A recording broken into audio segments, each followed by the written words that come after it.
Hello, everyone, and welcome to the final game of the Haunted Holidays charity game stream.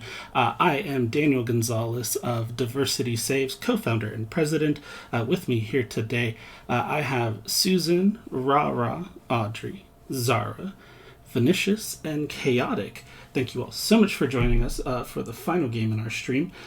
We are going to be running a game of Nahual today, which is a game that takes place in modern day Mexico. I'll let Susan speak a little bit more to that in a moment. But before we do, I'm going to give you a little bit of info about our organization.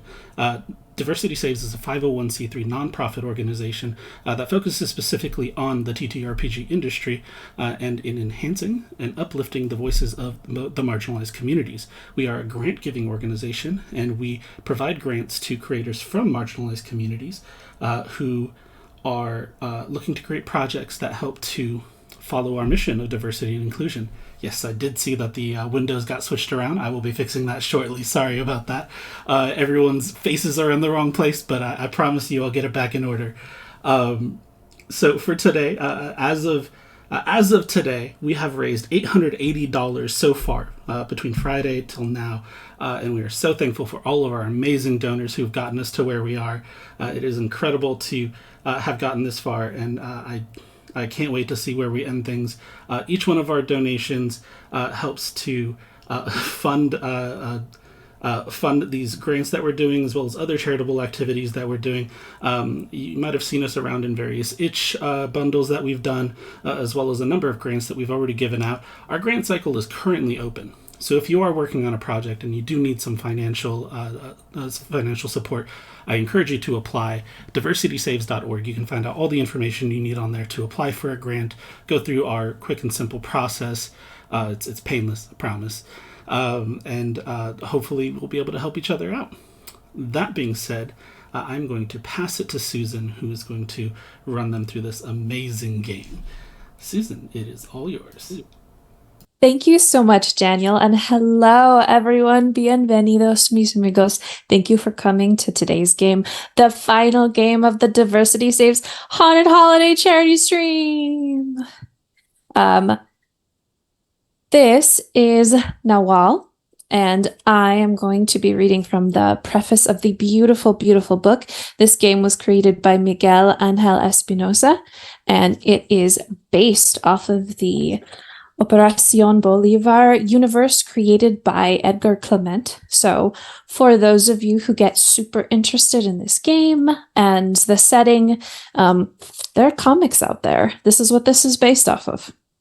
So let me set the scene for you really quickly before we say hello to all of our players here and their characters within this world.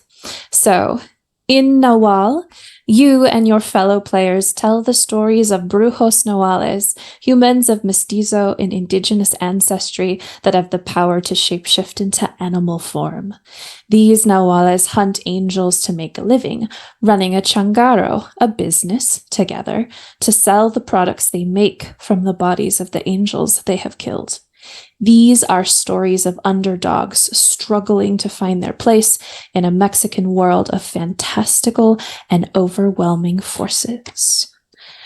With that set up, let's say hello to the wonderful people who have joined me today. Let's start with Vinny. Hello, everyone. I'm Vinny Taguchi. I'm pretty new to tabletop RPGs, but I'm excited to be here. So hopefully we have a lot of fun together. I don't know, what else do I say? Do you want to say the name of your character and the playbook you chose? Okay. Yeah, so I use he, him pronouns. My character does as well. I'm playing as Eliseo, who is El Perro, the dog. And you want me to describe it, or? Oh, that's good for now. Okay. We're gonna set the scene in just a second. Let's move on next to Chaotic.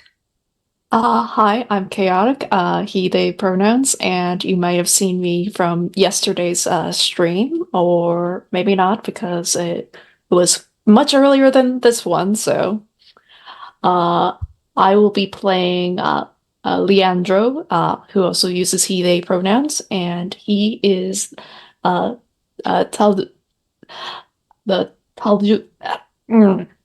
he is the opossum, effectively. The Taljuche? Maybe, probably not. La Quache. La Quache. La Quache. La Quache. Let's move to Rahrah. Hello, I'm Rahrah, he, they. I'll be playing Miguel, who's a he, him, because he's going through enough changes as it is right now. I hang out on Blue Sky and Twitter a lot, play some games. I have a little podcast where I try to make people cry that recently started called The Heart is a Dungeon. And that's that. Very excited to be here today. Oh, playing the Mono, the monkey. That's all you get to know about him right now. Okay, Zara. Hola, Torres, Piaro, Nicome. Hello, everyone. My name is Zara Espinoza. I use 3 sets of pronouns, they, them, and if you speak Spanish, ella, along with z, zem, zers, if you need your neo pronoun fix, and also she, her, and ella. With that, I am playing Ocelo today, who is the jaguar of the story. I chose the name Ocelo because it means in Nahuatl, which is the most indigenous language spoken throughout North America, predominantly in Mexico. It means jaguar warrior, and I am honored. This is my first time here. I want to thank Mariko from Diversity Saves for inviting me. First time ever doing a stream, so be gentle with me. And thanks for your grace ahead of time. What an honor to be with you all tonight, both virtually with my team and also the people who are tuning in. Thanks for donating, and what an honor to do this as somebody who has Mesoamerican and Mexican heritage. So thank you, especially you, Susan. Thank you. I'm so excited for all of this mischief. Let's round this out with Audrey.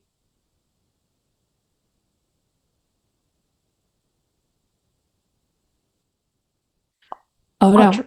Can we hear Audrey? Audrey is muted. Uh-oh. There we go. There you go. Hi, I'm Audrey. I use they, them pronouns, and I'm going to be playing Chico. He uses he, him pronouns, and he is the armadillo. I am on Blue Sky, but I don't use it very often. You can find me most often on the Diversity Saves Discord if you check out the website. It's pretty cool.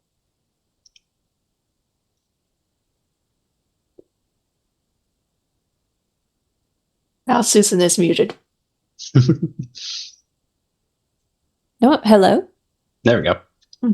Oh, that's so weird. As you all can see, my players already have characters. We have had a session 0 already because this is a very wonderful kind of large game where we needed to all meet and talk about the playbooks and the characters, because I think only one of the people with me today has played this before. So we've already hashed some things out behind the curtain, shall I say, and we're going to jump into a world and hopefully create a wonderful story for you guys. Before that begins, I just want to mention some content warnings for anyone watching, because you matter, and just like my players matter. So there are going to be some references to alcohol in the game. The player's changaro that they've chosen is the cantina, so there's alcohol at a cantina. There are going to be some mild references to drugs, just recreational. There's fantasy violence in this game. There's a splash of body horror. Our players are angeleros, are shapeshifters, and each player gets to decide how that takes shape. It's very bad. I didn't mean for that to happen. So they get to decide. So they get to go as wonderful or horrific as they want. So maybe some body horror in there. And there's also going to be mentions to firearms. Some of the characters have weapons. This is modern day Mexico. This is not a medieval setting, but it will be up to the players to how or when or if they use the weapons that they do. all names of NPCs, all of the names of places, all of the things that happen are imaginary, and any coincidence to reality is a coincidence. What else? The final thing before we jump into this. This game shines as a campaign, but I am running it today as a one-shot because that's what I need to do to push this out there as much as I can for everybody to see.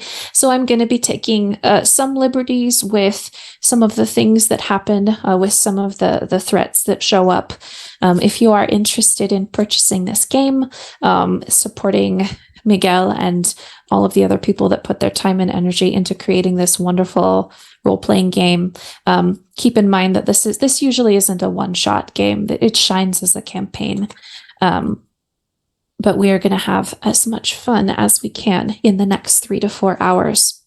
I am going to be doing a lot of breaking the fourth wall as the game goes on because only one of these people have played this before. So I want to pause and make sure players understand why I'm asking them to roll something, what the function of a stat is, the why and the how of things happening mechanically as well as narratively. And I hope that all of you watching enjoy the actual play aspect of this as well, because the mechanics of this game are also very fun. Okay. Do any of my players have any questions or have anything they'd like to say before we dive into the story? Excited. Yeah, I'm excited. Again, for our Nahual ancestors, Chawe means like let's go in Nahuatl. So yeah, Yahweh. All right, here we go.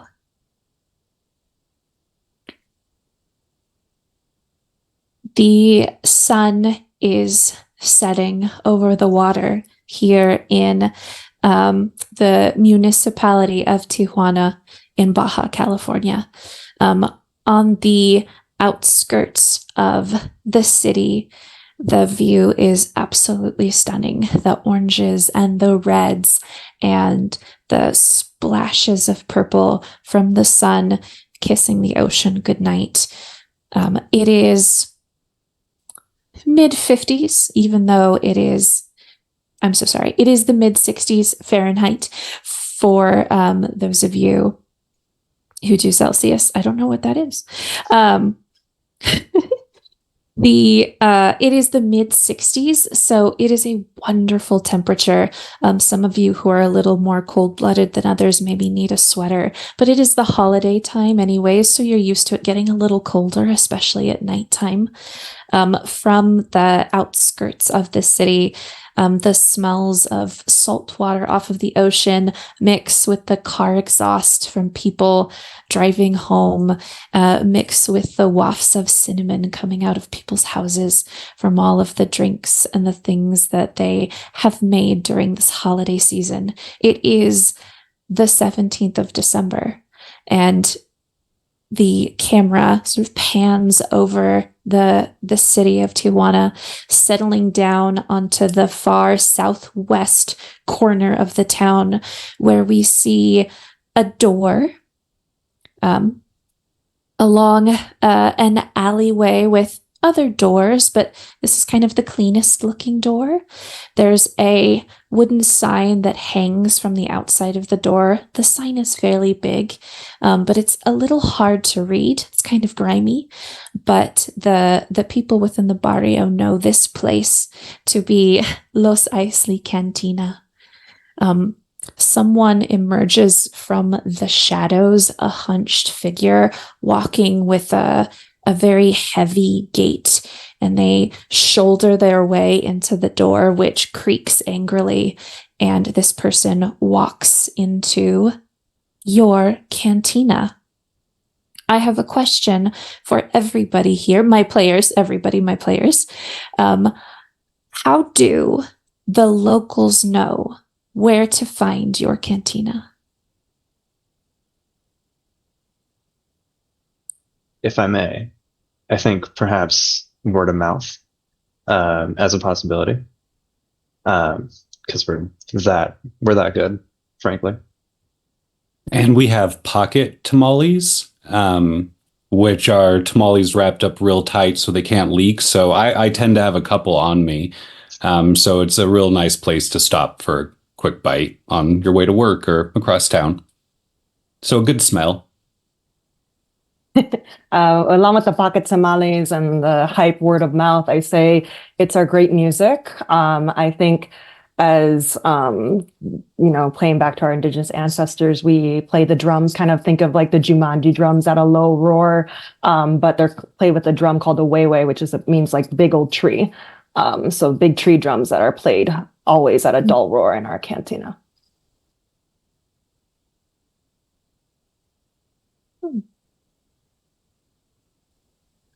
I think Leandro, again, responsible for part of the word of mouth, just generally when he wants to be found, he can be found at there. So if he owes some people money, they can find him there if they want.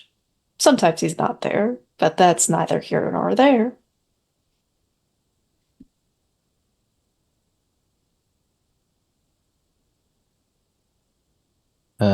Yeah. They said. Okay. The person who has shouldered their way through the door is a man in his mid-50s. He has this kind of wide-brimmed straw hat on, but he wears this really thick overcoat that reminds you of like the star of some film noir, and he walks with this really big kind of gait that's really heavy, and he's limps his way down the cantina, and the camera follows him. We see that Los Eisley Cantina is pretty much just a rectangle. The long left wall of the rectangle is entirely a bar. And from the floor all the way up to the ceiling are these very clearly hand-built shelves. And some of the bottles on there, you look at it and you can recognize what it is, but the majority of the bottles along the bar are in cloudy, reused bottles, and it's very unclear what's in them, but stuff is in them. The man walks to the left, and we see along the left wall of this rectangle room, there's a staircase that leads up to a balcony.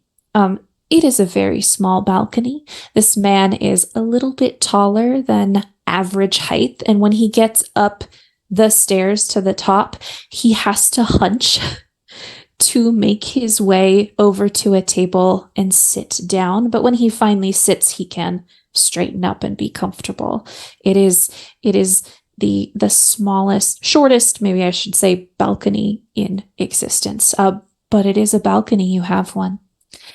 All the way at the back is a door and a very, very, very small window that people could peek into to see a very tiny kitchen, maybe 2 burners, and a very, very small fridge. No one is back there at the moment. This is the snapshot of your cantina. I am going to move around and ask all of my players a question. We will start with Eliseo.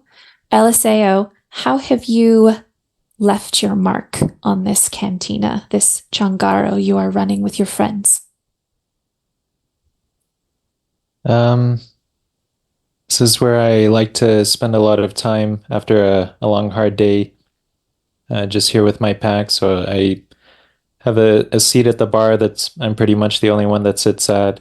And there's a nice stiff drink with reposado tequila that is named after me because I'm the only one that orders it. I don't think anyone else likes it. All right.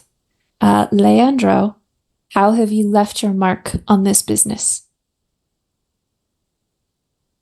Well, I sort of, when we first were renovating this place, I insisted that there along the wall is like a sort of mirror sort of paneling. So like regardless of where you are in the bar, you can tell like who is in here just by with a simple glance. You don't want any unsavory folks here, right?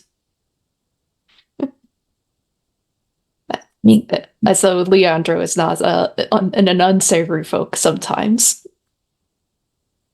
Miguel, how have you left your mark on this place?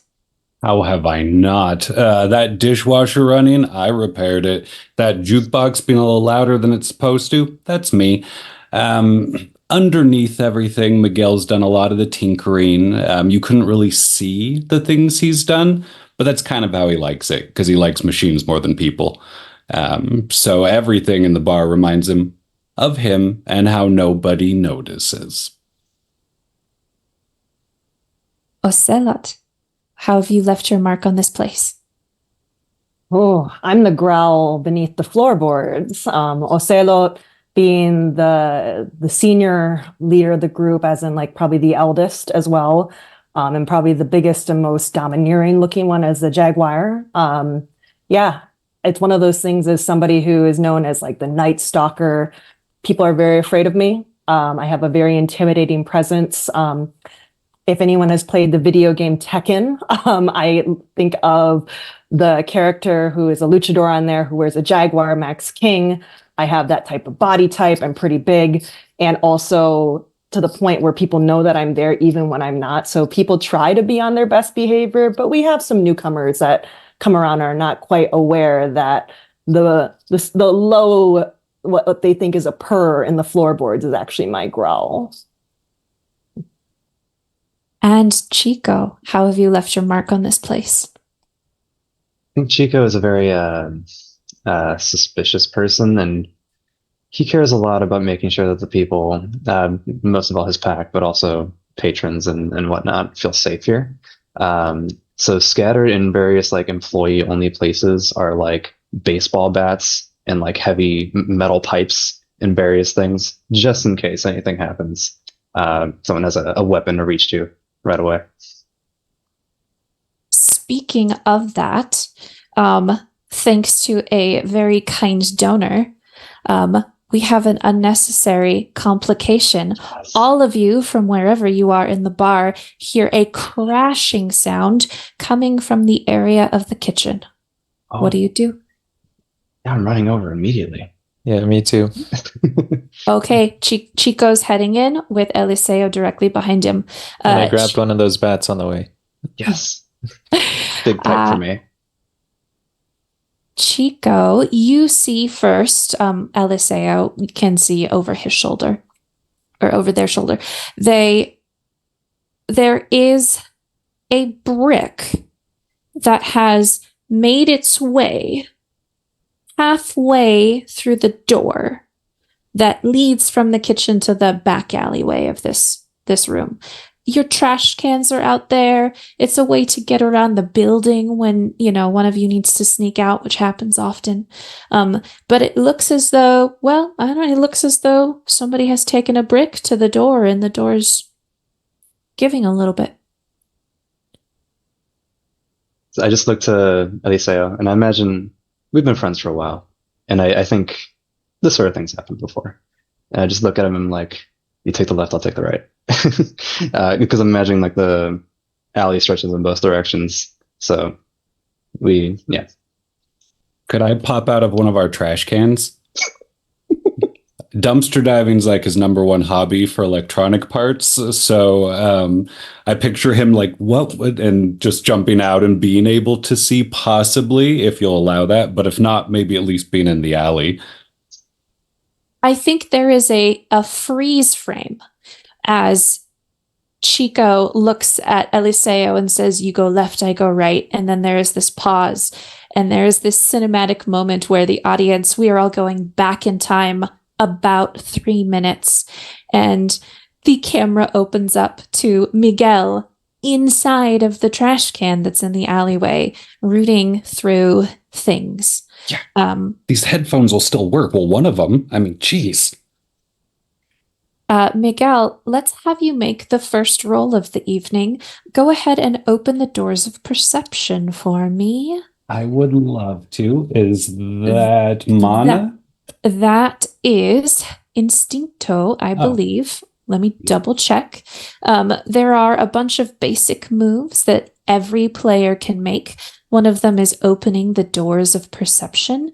It is this game's version of a perception check. It is an Instincto, which I have a 1-2. So that's go ahead. 7 plus 1. Okay, so that's an 8. That is a mixed success here in this Powered by the Apocalypse game. So on a mixed success, what your intention happens, but there is a complication.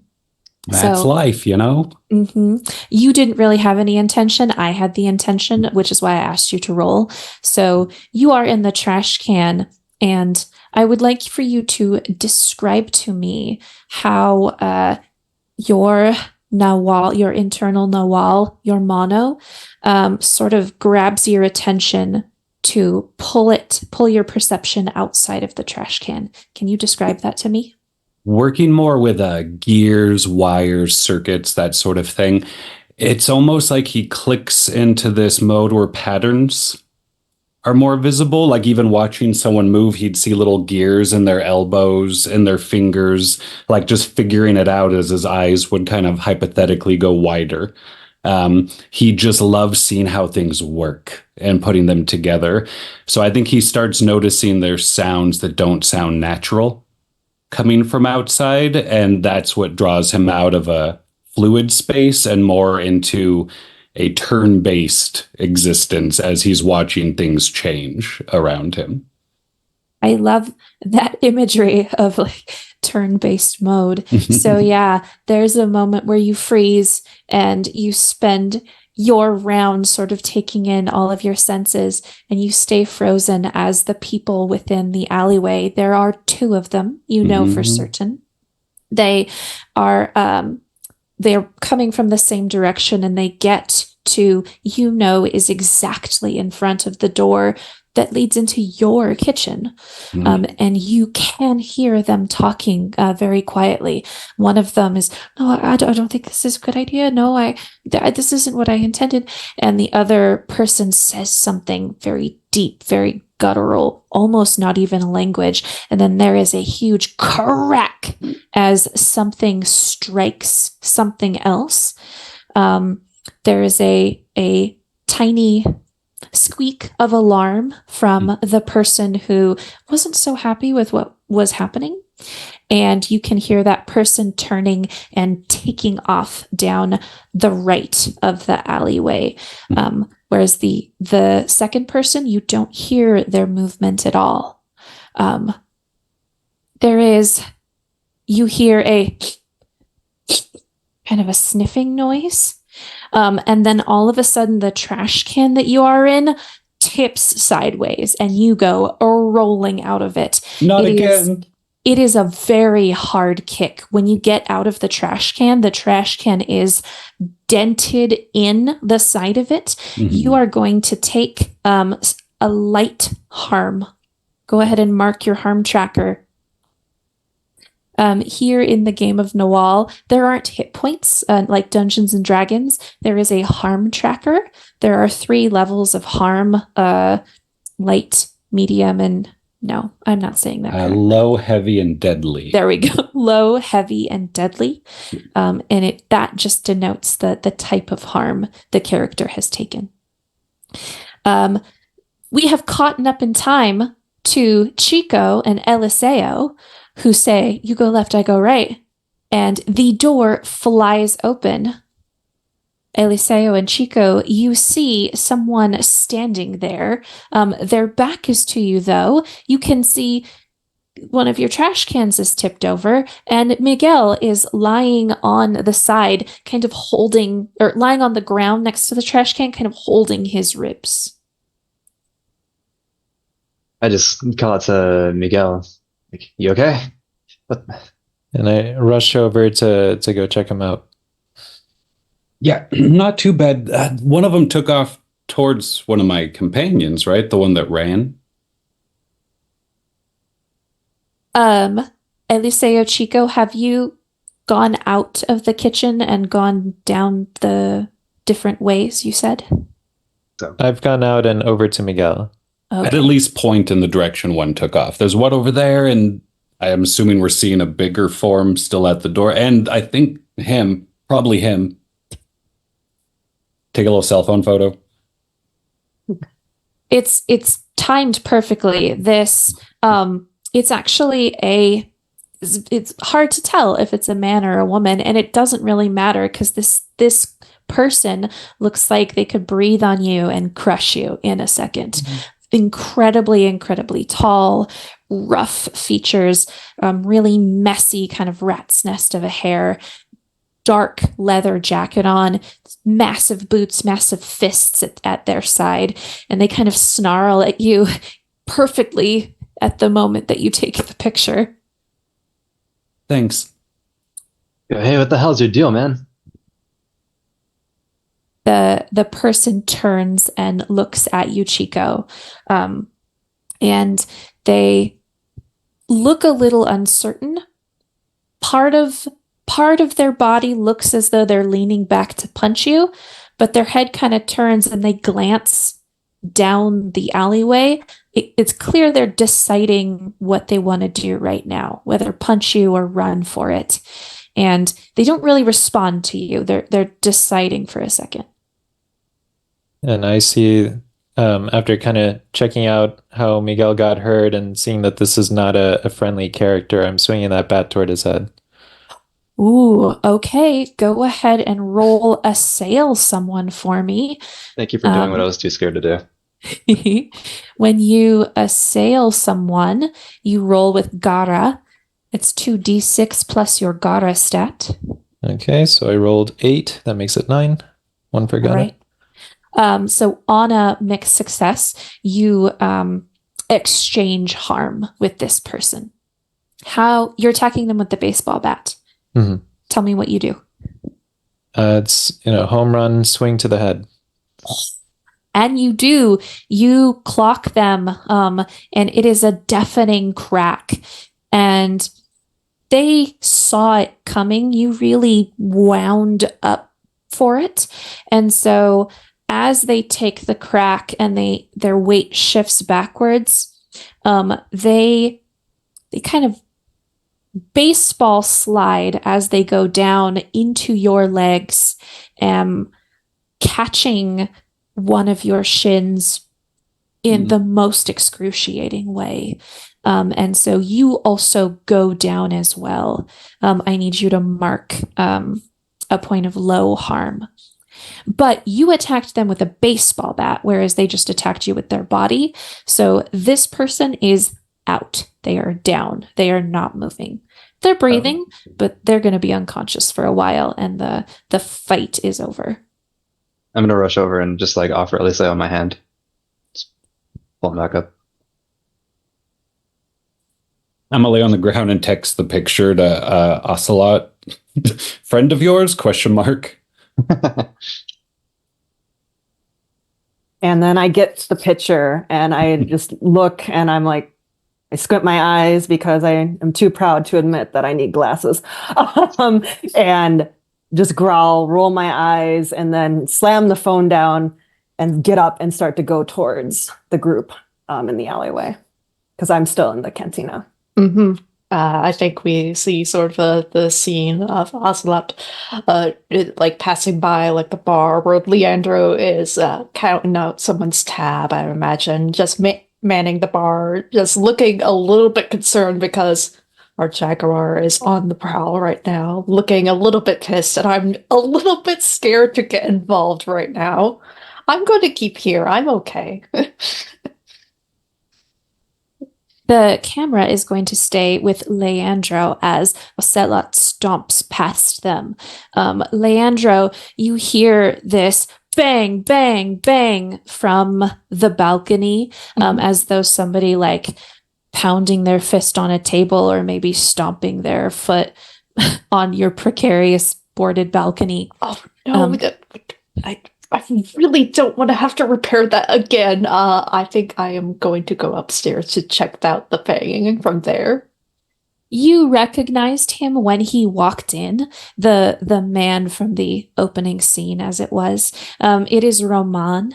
He is a regular at this cantina. I will read this description for all of the players because this is someone all of you know. Roman is a crooked federal agent with the gift to see angels, although he thinks they're aliens. So, Leandro, you know that Roman is probably a little ticked that he's been sitting up there for a couple of minutes and nobody's come to get him something to drink. So I'll give you that insight. Mm-hmm. Yeah, I think I realized because of all the chaos that's been happening downstairs, no one actually made his drink, and I know what his regular order is. It's a pretty bland, whiskey on the rocks type of thing. There's no mixed drinks. He's too good for that type of deal. All right, you bring that up to him, and he is looking. He's really grizzled, and he looks up at you with this expression on his face that immediately softens when he sees that you have that for him. And he leans back in his chair and he kind of stretches out for a second. And he says, "Oh, muchísimo gracias, Leandro." And he takes that from you. And it's down. It's gone in about 2 seconds. Come on, you seem a little bit more impatient than usual tonight. Someone got in your craw or something? There's a, Todd, I don't even know what to call it. I thought you weirdos, might know something going on that I don't. And he reaches into his trench coat and he pulls out a helpful item. You may thank a wonderful donor for this. It is a notepad, those ones that are kind of rectangular and the paper's yellow and the lines on it are red and it tears off from the top. It's about this big. And he hands the notepad to you. It has about half of its pages missing. And there is something scribbled on it. Half of it you don't really understand, but the other half is written in angelic hieroglyphs. You may not be excellent at reading them and understanding them, but you can recognize them, and you know that there is this is someone leaving notes for themselves about an item.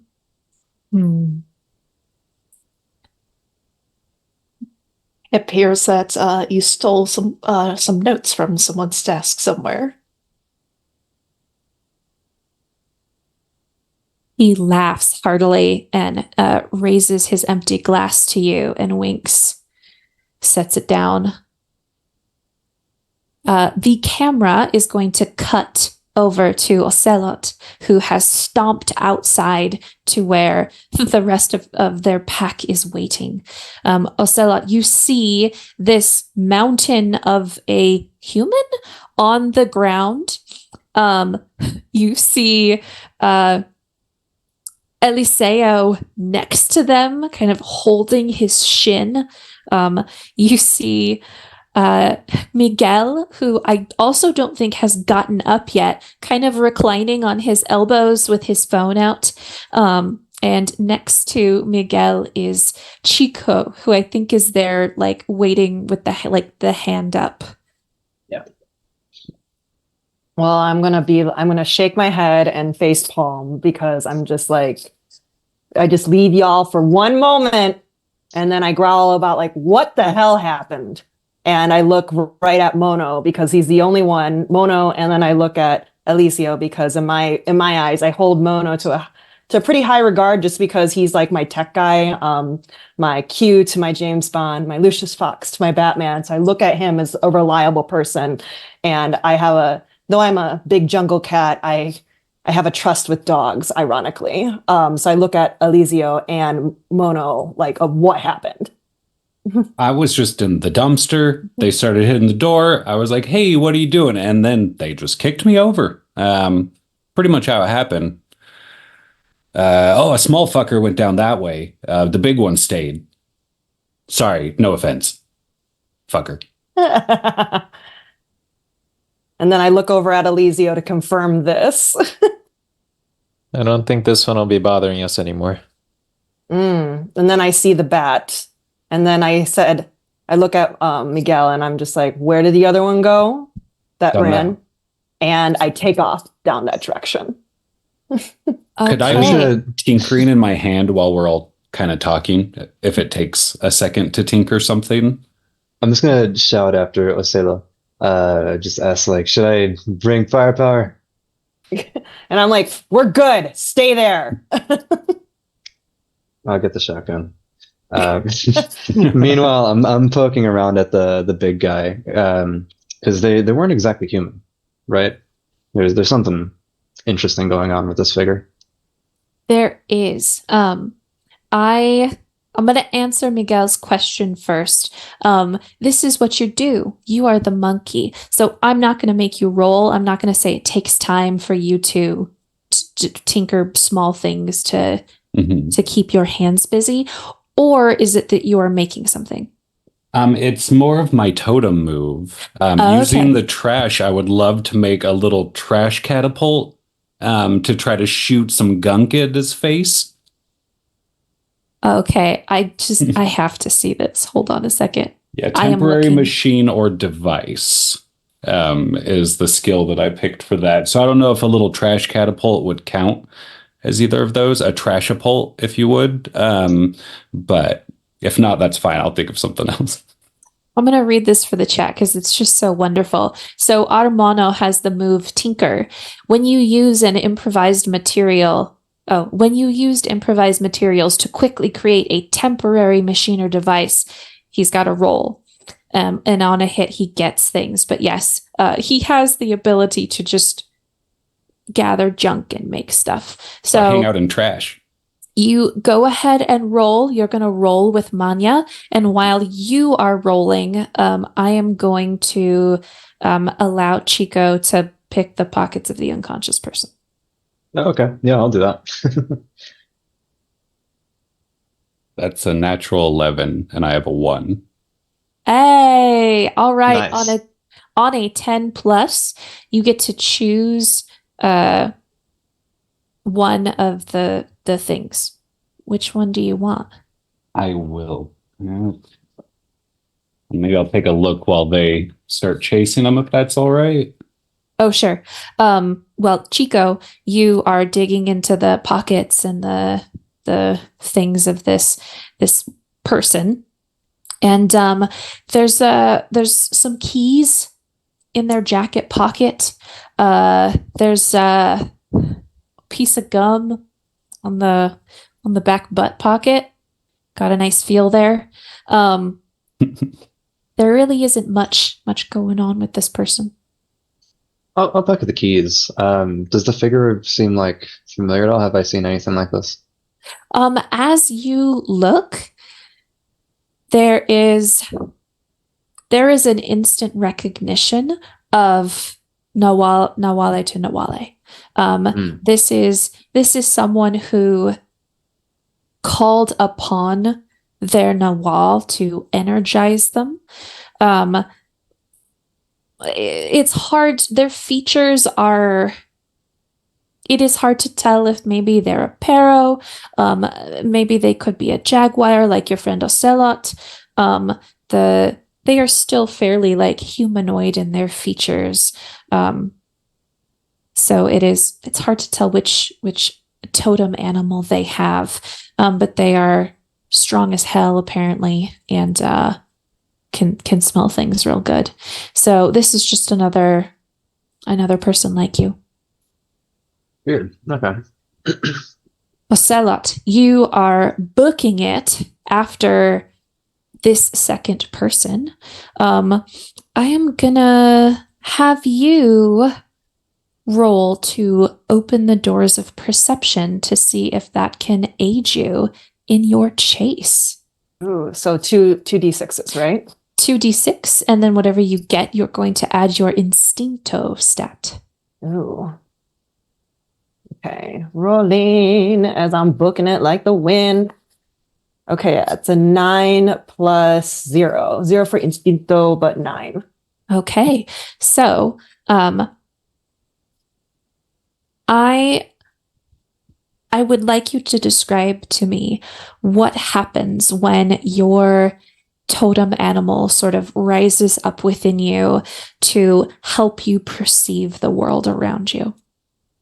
Well, so a lot of cats see with their like smelling, or sorry, their ears and their eyes. So my eyes immediately, like my pupils begin to narrow to become cat-like and change color. My ears begin to change along with whiskers and fur begin to sprout down my neck, all over my forehead, everything. And my mouth begins to change and like distort out of place as my teeth come in. Ocelo kind of always has like permanent canines that are pronouncing out, but they become bigger now.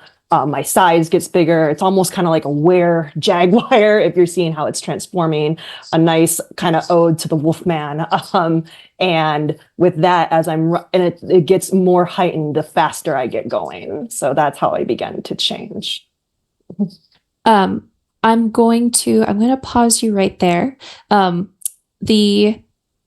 This exactly happens, what you've described. But you have not put on your mask yet. Mhm. You haven't eaten a heart of the earth to like Got do a it. physical transformation. Got it. I think all of that happens though, but it is on the plane of existence with which the regular humans cannot see. So like if Leandro was standing next to you and running alongside you and looked over, like he would see this sort of ethereal, this thing happening to you, because the jaguar comes forward to sort of help inspect the area around you. Mm-hmm. Mm-hmm. So you get this like this very like cartoon scent trail, I guess. It's just like you can see it. Your jaguar can see it. You can smell it in the air. And it is absolutely no problem for you to run to the end of this alleyway and take a right and then pause at somebody's car who's kind of backed in another alleyway and jump onto it and vault over it and continue to follow this trail for maybe just the end of the block. Mm-hmm. And you see this this older teenager looking girl who is leaning against the side of a boutique that is closed because it's nighttime. And she is standing there and she is trying to look the chillest she could possibly look. And it's just not working. She's like glancing around her nervously and pulling her phone out and then putting it away and trying to relax again. So because Ocelo is not the kindest person, and it's, as I said, pretty intimidating in stature, I began to walk slowly up to this girl. And I began to just smell the air to let her know that something's leading me straight to her. And I get like right in her personal space. And I begin to sniff her up and down, totally being a creeper and being like, where have you been? Even though she continues to ignore me. The camera is going to cut back to Leandro, who is in the cantina still. You've gotten the notebook from Roman. Roman has cheered you and asked for another glass, and you start to head back down to the bar. Right as you are refilling his whiskey, Sorry, I paused to look at something in the chat. As you are refilling Roman's whiskey, there is a bang, bang, bang on the door, which is unlocked.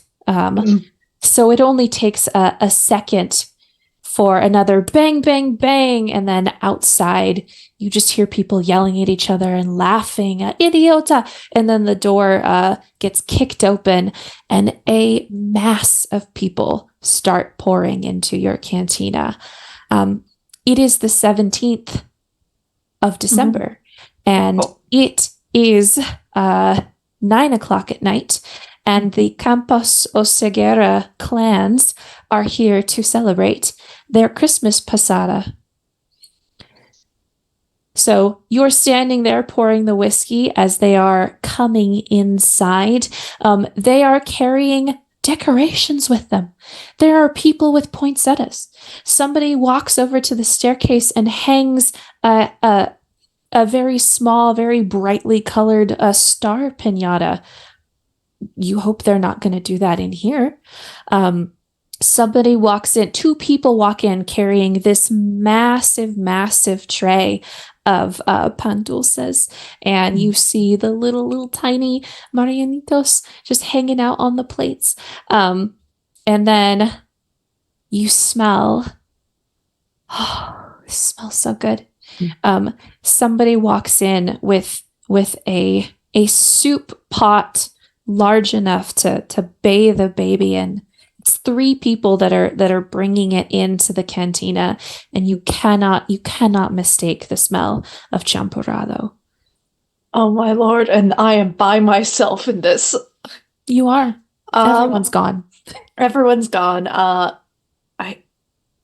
I figured that they would come a little bit earlier, but it's neither here nor there. I think I abandoned Roman's drink on the sort of the counter as I'm trying to get the people organized, like where the food is going to go, like and not disrupt the rest of the customers. Trying to like shove them into like a particular corner of the cantina where I know like there's not a lot of people there. Just trying to like.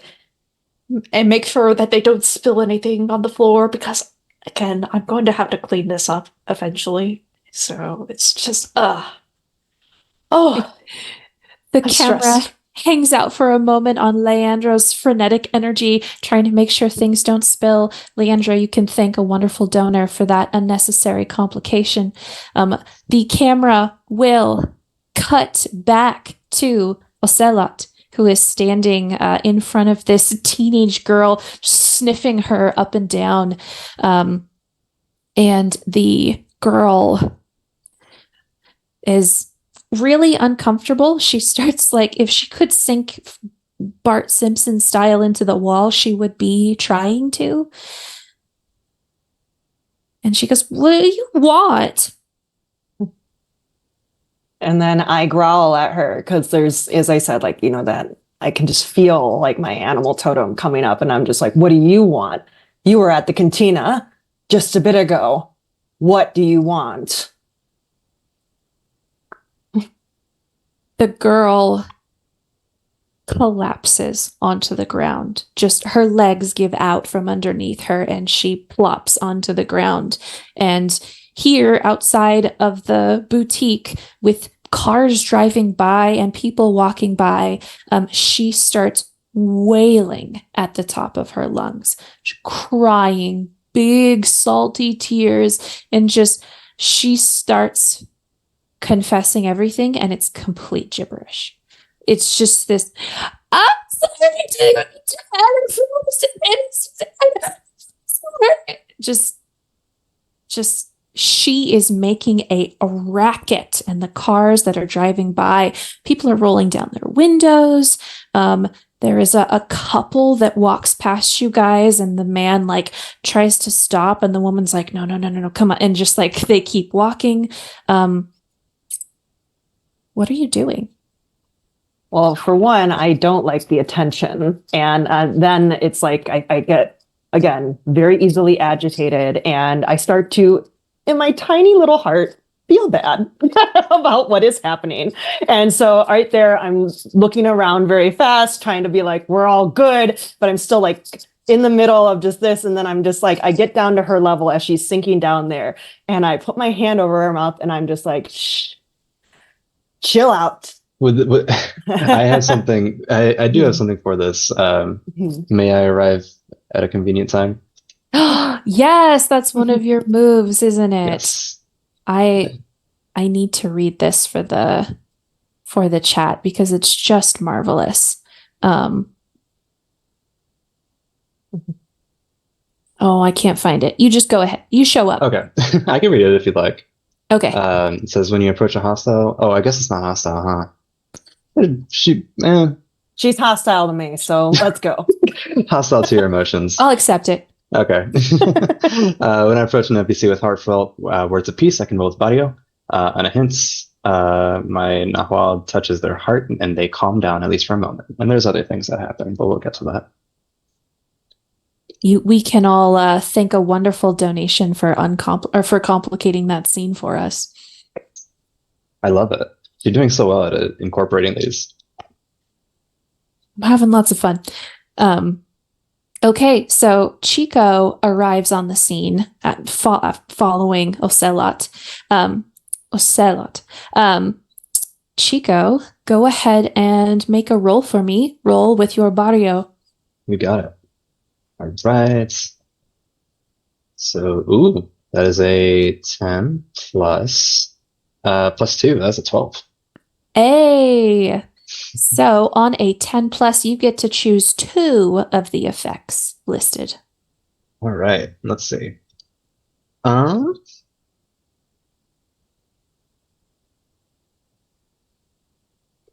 see. Really, I'm only interested in the second one, I believe. The effect makes them let down their guard. You get an opportunity.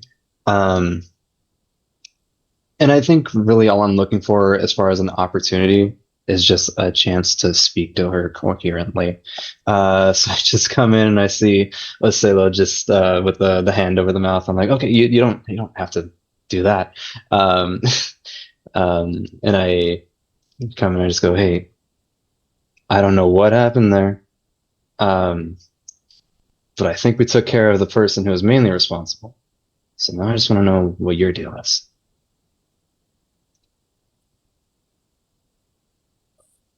She like scoots herself and just kind of melts into you. She's a small girl, like just around 5 feet tall, and she's just buried her snot-nosed face against your shirt, and is talking to you. She's not looking at Ocelot at all, and she says, I knew that you were gonna be at your place, and I told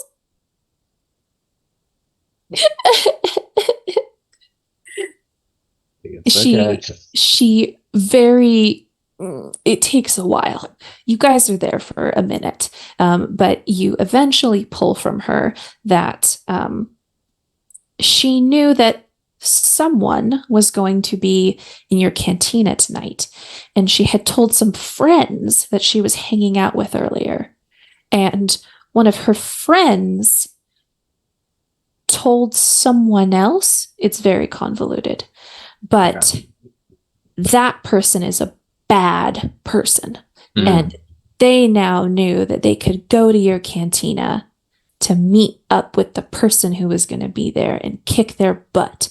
And this teenage girl knows no one's name. It is all just she is referencing people by like their hair color and how tall they are, and she doesn't have names for you. But she showed up, or the bad person showed up at her house, pulled her from it, and had her like walk. The girl had to walk the bad guy to your back alleyway.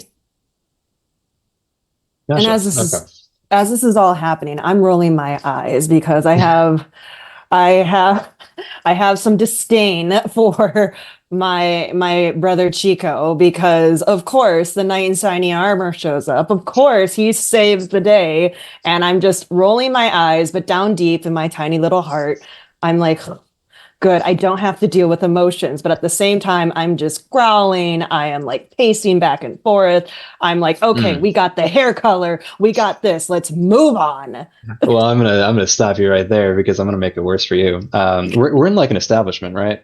You are outside of an establishment. There is a Okay. boutique door behind you, but it's like 9 o'clock at night, so everything's closed. Oh, okay. Never mind. I was gonna say to give the owner some cash to apologize, but if it closed, it's okay. The so we have been playing for about an hour. I want to check in with my players and see if anybody needs to take a quick bio break. I think I'd like to grab some water. Yeah? Okay. We are going to take a 5-minute break, go to the bathroom, grab some water, get a snack. Our lovely friends who have been watching will be back in about 5 minutes. Please stick around.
Welcome back, everyone.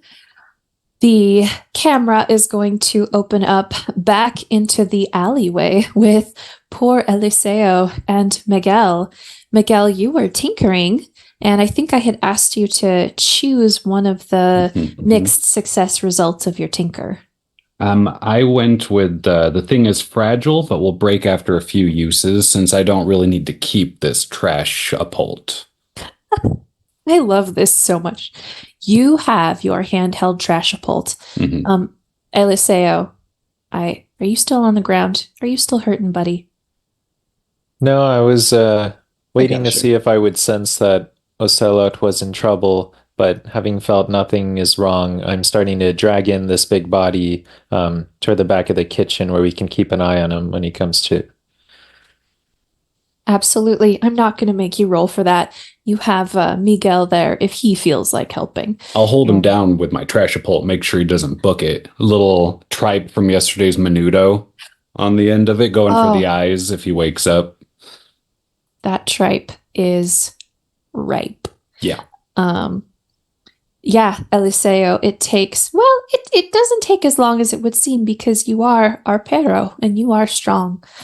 So you get this unfortunate Angelero out of the alleyway and into your very small kitchen.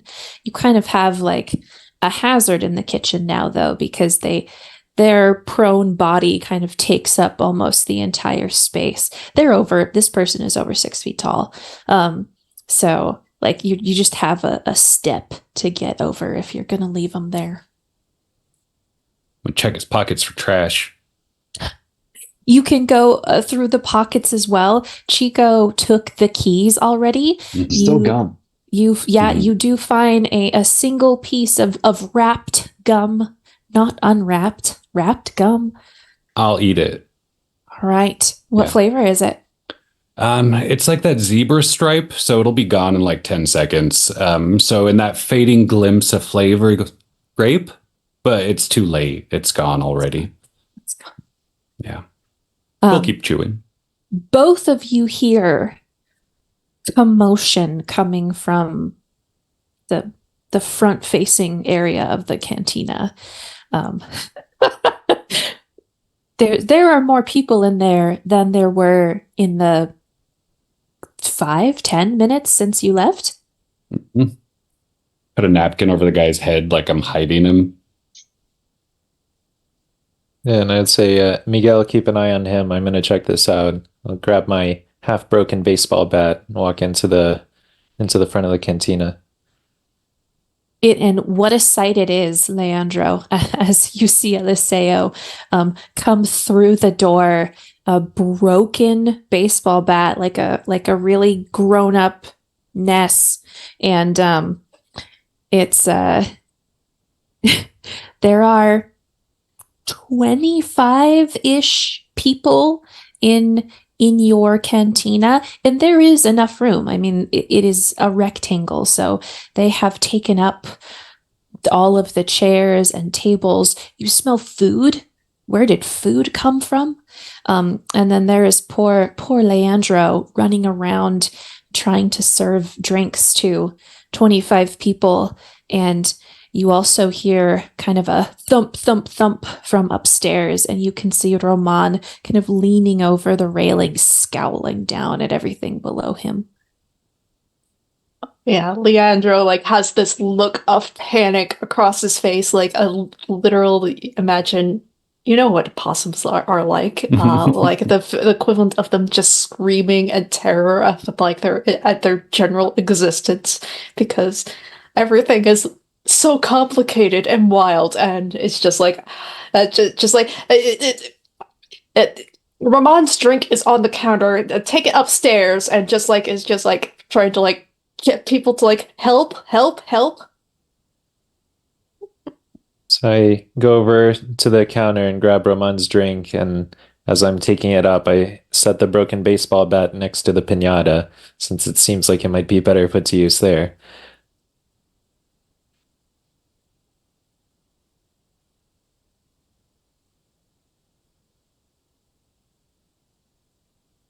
Anything else want to happen before the camera shifts? Leandro has his hands full. Like, Okay. Yeah, like just going up to Roman. I don't know. yeah. I sent Eliezo up to Roman to just see, like, I don't know, what on earth is going on. Roman is standing hunched, looking over the railing as you come up. Eliseo, do you have to bend over when you get up to the balcony? A little bit, yeah. Okay. So you walk over next to him, and Roman kind of looks at you. He just has this perpetual like scowl on his face, but it's very much like the uncle who looks mean, but really isn't. So he looks at you and he says, "Fuck is all this?" I say, I don't know, but here's your drink. Take it easy. We'll get through this. Think I could get a cookie? I'll have to take that up with Leandro. Leandro! He yells. The camera will cut. Yeah, you see Leandro trying to like say, "No, I'm not serving your soup to the rest of the people that are in here. Like, this is part of your own party. Please, I can't afford to do this." And like I hear my name be shouted, and I just sigh, and I like sort of drag myself very sadly up the stairs to see like what Ramon wants from me in particular. No, turn around, the cookie. The camera's gonna cut away at Ramon yelling at you to get him one of the little pig cookies, and the camera will come back to Ocelot and Chico and the girl. I suppose I should give her a name. Abria. Her name is Abria. All right. Before I go or anything, I'm just gonna like make sure she has a way home. It's late, and once that whole dealio is taken care of, that I'll reconvene with Ocelo. And as you come back to me, I'm just getting real, like I'm tapping my foot, I'm shaking my head, and I'm just like, you showboat. Always I had this under control, like all until you showed up. Her always messing it up for me. You know what? I believe you. I think you did have it under control. Duh. And then I begin to walk towards like the cantina, and then I say, race you. Because again, I always have to get the upper hand on Chico or anybody in my group to keep them beneath me, because I am the senior of the group, and I have a very fragile ego. So. And I know it, and I don't challenge you. I just keep going. That's right. Give the kitty what he needs. So, Chico, do you let Ocelot win, or do you try to keep up with them? No, I shoot Eliseo a text saying everything's all right. We're coming back. I'm strolling. Okay. So I continue to run to prove my point. I couldn't have it any other way. That's what I appreciate about you.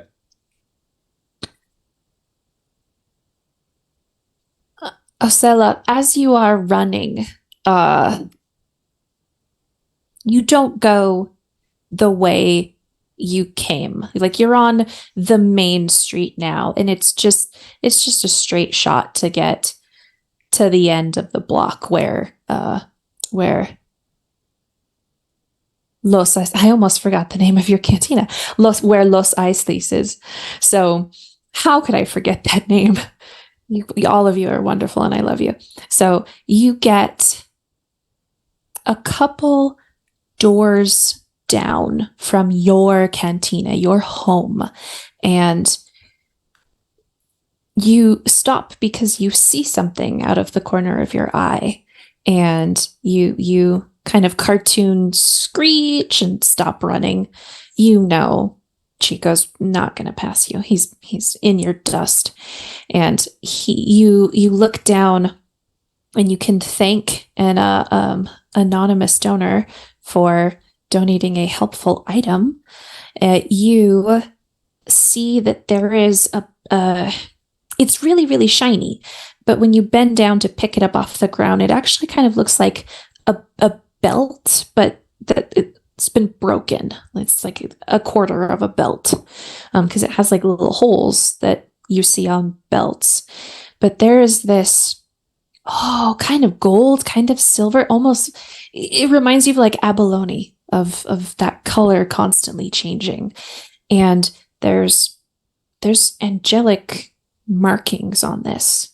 You don't know how they got there. It's not like you could like Sharpie it on, but they're on this piece of something. You're like,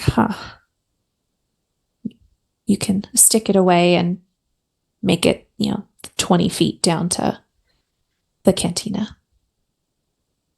Saving it for later. I just smell it, put it in my belt pocket or pants pocket, and head back. What does it smell like? It smells rusty, though it has no rust on it. So it smells old, well used and well loved.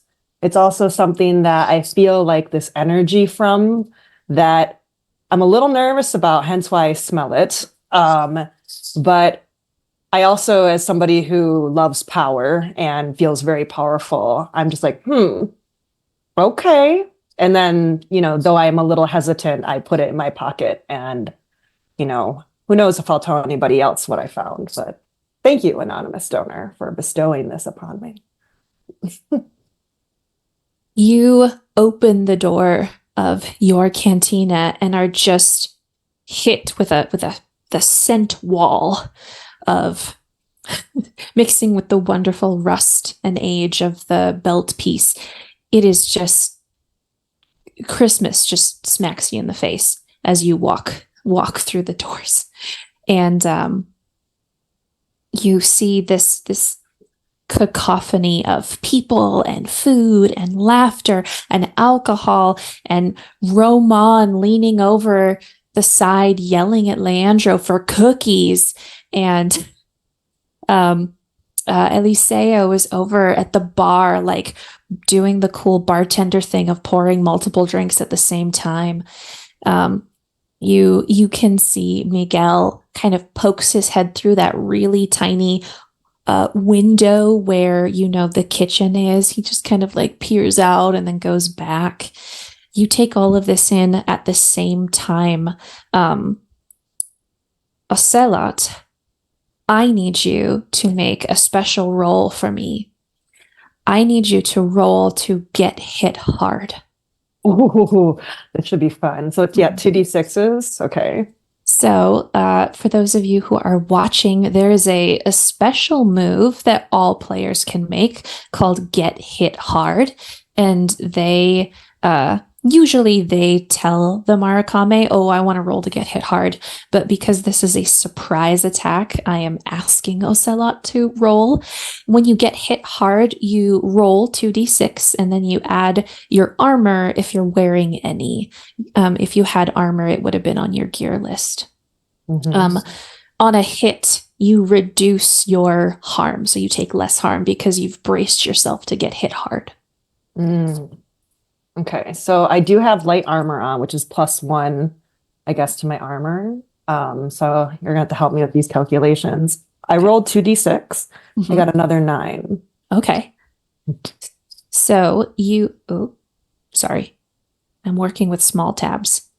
So this would have been mid-level harm, but because you got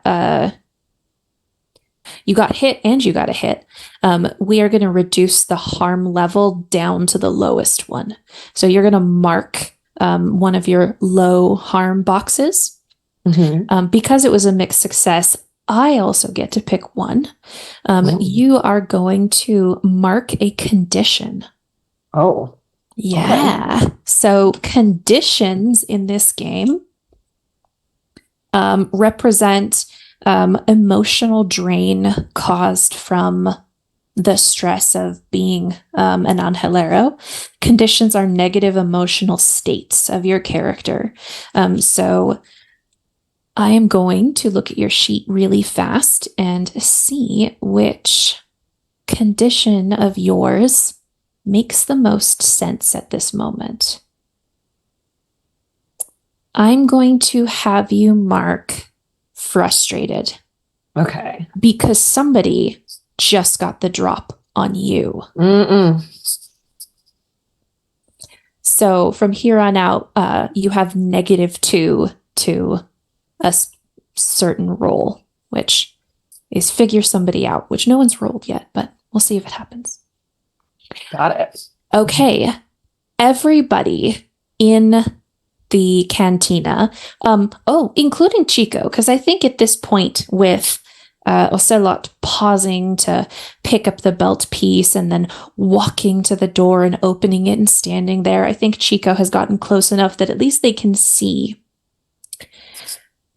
Chico sees this animal kind of run from the darkness of the street farther down and tackle Ocelot from the back. And so Ocelot and this creature go tumbling into the cantina.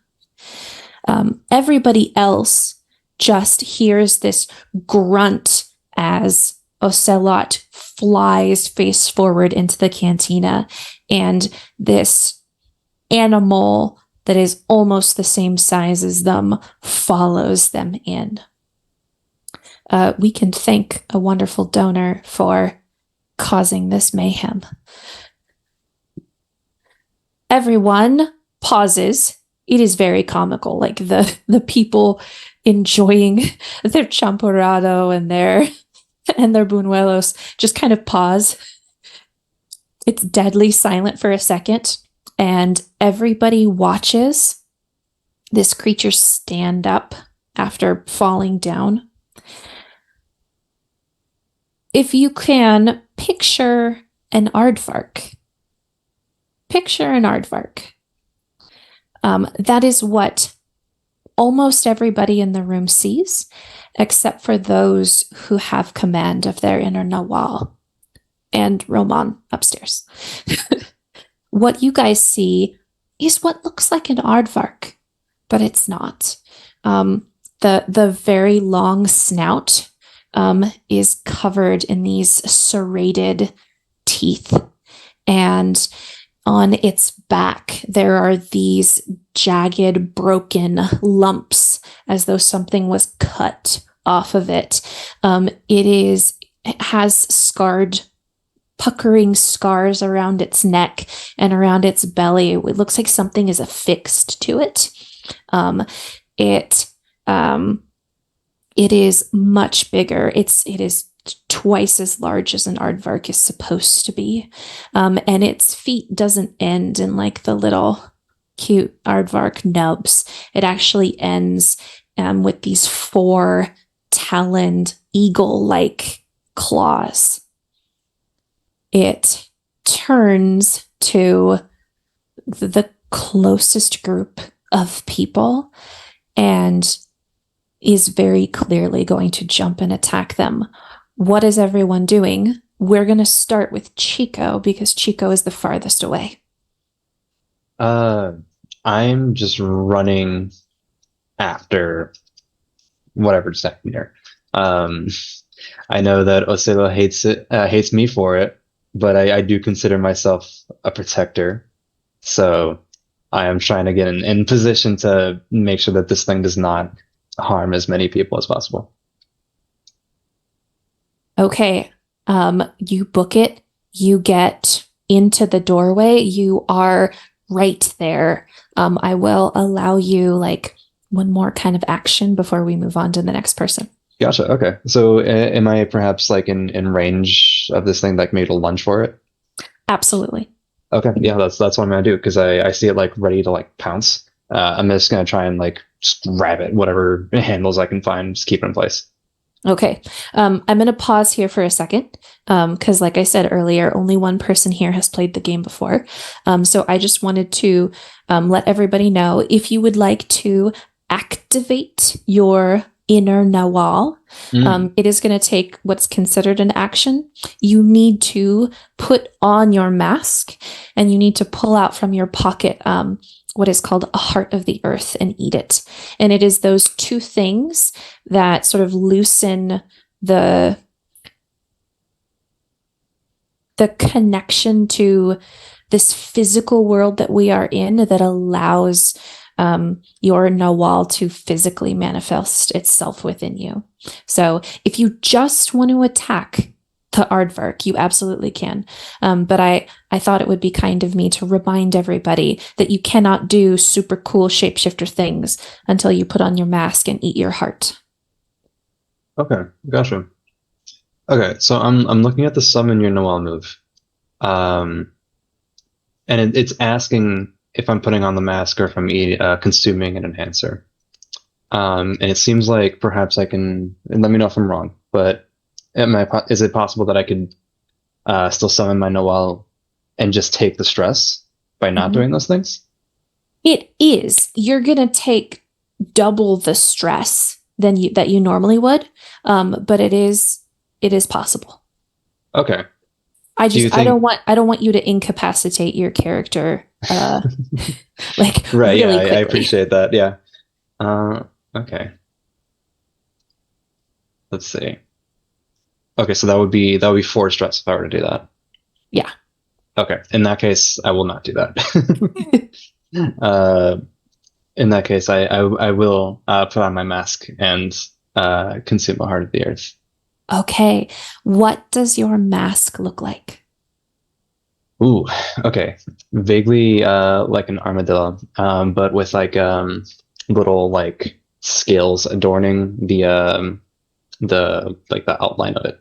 And as I put it on, as I begin to transform, just like underneath my hoodie, which I begin to take off, grows like a shell over my back.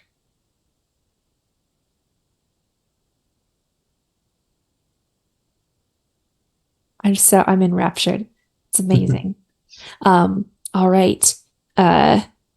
So you are, let's say you're not just in the doorway, but you ate the heart, you put on your mask, and by the time you get to the doorway and step in the building, our armadillo has appeared. Since everybody else is in the building, just who was acting? Tell me what you want to do. All right. So Miguel, what are you doing? I'm sitting on this guy's chest eating a pocket tamale in the kitchen. And I was going to put on my mask to see his aura possibly the next turn. So before I think I even hear my friend get tackled, I'm eating tamale and I'm just going to put my mask on. And I've already taken his shoelaces, if that's okay to say. So he has no shoelaces. I'd be upset if you hadn't. Yeah. Absolutely. What does your mask look like? It almost looks like this strange little bead at first that he just puts where like the third eye spot would be. And then these little plates start that look like bone. And they almost go around his eyes like they're, mechanical jewelry working tool goggles, but then they go flush. And his eyes just like triple in size to like a giant monkey. And the biggest change is his arms get thin and long. He doesn't get bigger. He almost gets smaller, but longer. And so sitting on this guy's chest gets to be this little pretzel of a thing, eating his pocket tamale and holding his shoelaces, and just eyeing him up and down to wait till I'm able to try to see his aura. If that's next turn, that's fine. No, let's do it now. Deal. I can mark 1 stress to see an aura around a supernatural object. So I'm trying to see if any of his biz is glowy, basically. Do it. It doesn't have a roll. It just says I mark a stress to do it. Yes. Go ahead and mark a stress. This is stressful. Totem moves are awesome. So you are a little pretzel monkey, and you. Well, why am I narrating this? You tell me what it looks like. The gears start again. And at first, they have to kind of control their mind because they see him start breaking into parts. Well, I could use his arms for this. I could use his leg. No. That's not what we're here for. That's not what we're here for. We're not dissecting him. And then just trying to see if anything about his clothing, jewelry, anything appears slightly different than norm. Because I look through trash and I find things I can make useful or beautiful. This guy seems a little bit like trash to me.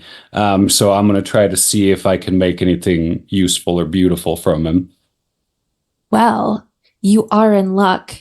Thanks to an donation from a wonderful viewer, we get another helpful item. Hey, so I am not quite certain how Chico missed this, or maybe Chico just didn't care.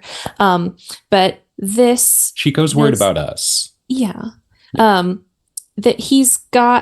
they've got on this bracelet. It's like those rubber band bracelets that used to be really popular. They'd have text on them,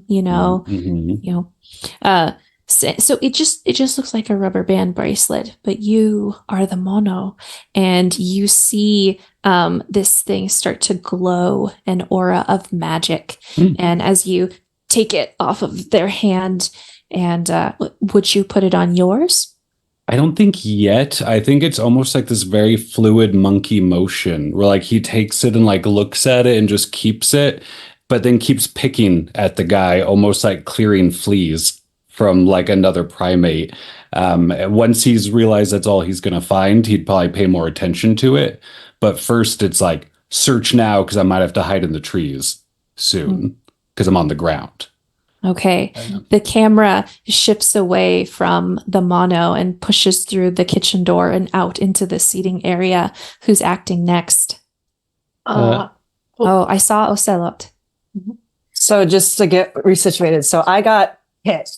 And so did I get so hard that I'm on the ground, or more so I get like moved a little bit?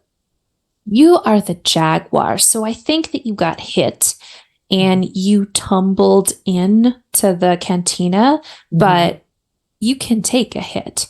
So I think you tumbled and ended up like on your knees in a ready stance. And so I'm going to put my mask on. So with that, as I already have like, just in my human form, I even have more pronounced canines. And so with that, my mask actually, similar to how Miguel's mask is like this bead, my mask actually starts as soon as I touch my face. So I touch my face, it goes in my hands, and my claws come out, like it grows up, like kind of like Wolverine or like Lady Deathstrike, how she has really long claws. And as that comes out, like again, an ode to the Wolfman, some old monster movies, like my teeth get bigger and then my eyes glow again. And similar to what I described earlier, like all of a sudden, all of my skin just becomes this pattern that just cascades down, this jaguar pattern, and I become bigger in size. I like just all this muscle because jaguars are quite large. And with that, again, how I envision my mask looking once it's on is very similar to King from the Tekken video game franchise, just this big kind of brawling look. And as I'm on my knees, as I could take a hit, I look over at that aardvark like creature that hit me, and I growl. And am I able to, because in this time I have to eat the heart thing, right? The heart of the earth, right? So with that, you can, as this is happening, you could just pop that into your mouth and just swallow it like a pill if you were trying to hurry. Yeah. And so, and one thing about my transformation that I think all my pack realizes, that every time I transform, as much as I have this like kind of sick joy on my face because I like power, I'm like hulking out. It also, like, my transformation is painful to my body. Like it looks extremely painful, and almost distorting. And so with that, will I be able to use one of my totem moves now, Game Master? Potentially? Yes. I'm kind of letting people do two things in their little action. Cool. So you transform, fucking badass, and go ahead and As you go to do something, though, we can thank a donation for complicating the scene. We see this transformation, and from kind of deep in the cantina, you hear this, and you would recognize that anywhere. And you don't look behind you, but everybody else sees this this very short person jump onto one of the tables. It kind of cracks a little bit, but it stays standing. And this person pulls a pair of sunglasses out of their pocket and sticks them on. They're very like Ray-Ban-esque looking, but then the Ray-Bans kind of sink into this person's face, and it's very odd to watch. His hair kind of like, this person seems to like go a little bit bald, and spreading down from the glasses, their skin gets incredibly pink and pale.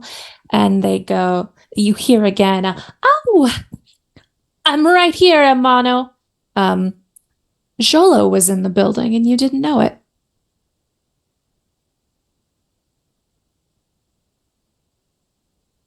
So does this interrupt me? Oh, it does I not. haven't It does started. not. Like, you are transforming and all of this happens at the same time. He saw you and was like, "Let's go, gangster." And he like jumped on the table and transformed as well. Your brother in arms is here to help you kick some aardvark ass. But also your brother in arms is here. Ooh.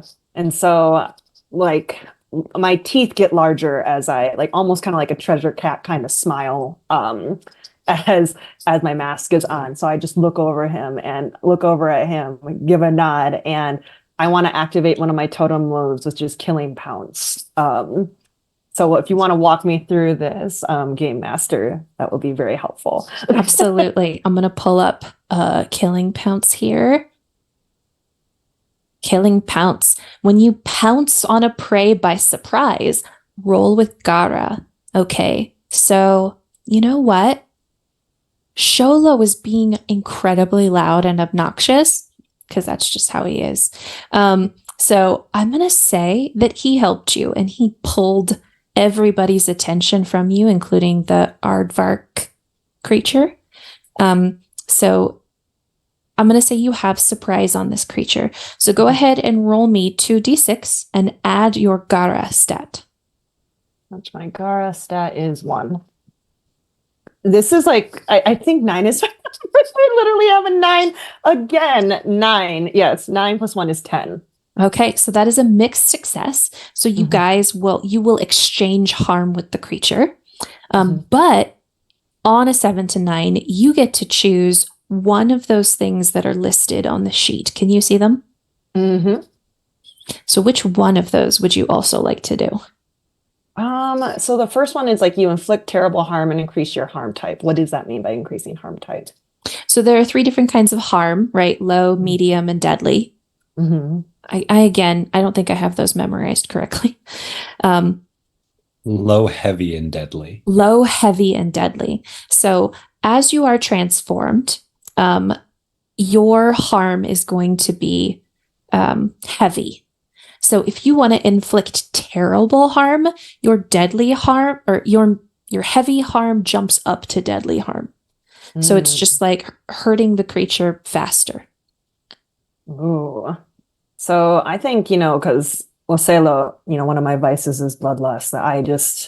I'm getting enraged. So I think I'm going to choose that first one. Just so, yeah, let's push the big button. All right. So you are going to inflict terrible harm. Actually, because you said that, and this is wonderful, I would also like you to activate the vice, bloodlust. Ooh. So let me just read this. If I'm in the right spot. I don't think I am. Vices are flaws and compulsions that each character has, and you have developed vices to deal with the stress of the world that you live in. It is the result of constantly using a power that you don't completely understand. So because you are activating the vice bloodlust, you are choosing to do extreme harm when you don't have to. You can either clear a condition, empty your stress track, or mark experience. You don't have to decide which one of those to do right now because you are attacking. So you attack this aardvark creature. What does your attack look like? So as this was all happening in the matter of like milliseconds. So as I got, knocked and I turn up, I begin to touch my face. I transform. Sholo, my buddy, comes up to distract everyone.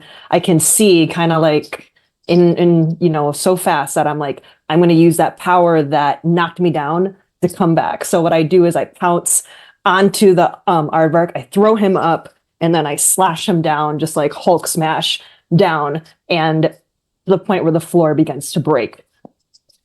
Oh, and it does. The floorboards crack and give, and splinters come flying up. And as it comes down on that smash, remember it has those eagle talons. So I think that it instinctively grips into you, and I need you to mark heavy, the middle one, harm. Heavy harm. 1 point of heavy harm. Got it. Okay. I think, Leandro, I saw you next that you wanted to do something. Well, considering like the front door is quite literally being broken down in, that there's like claws going about, and I'm just like, well, it's being handled, yeah? And I am going to try to, I think I see some cookies like on the counter nearby, like because a bunch of people brought in food, and like I'm just gonna toss it into my bag and run upstairs just to like fleeing away from the danger because I don't need to be here. It's being handled. You can absolutely do that. It takes more movement and time than you think it does because you have 25 terrified patrons in here, and almost all of them are trying to flee upstairs on your tiny balcony. Yeah. So you get, what's more important to you, the cookies or the balcony? The balcony, because I am running away from danger instead of standing with my friends or allies, so I would trigger my vice. All right. You're going to trigger your vice. You can either clear a condition, mark experience, or, what was the other one I said? Clear stress. I can only mark experience because I have nothing else, because I'm perfectly fine, because I've been avoiding stuff. You are. Mark your experience. Ooh, people going to level up in this one shot? Who knows? Maybe. We could also level up if we get some donations, but that's neither here nor there.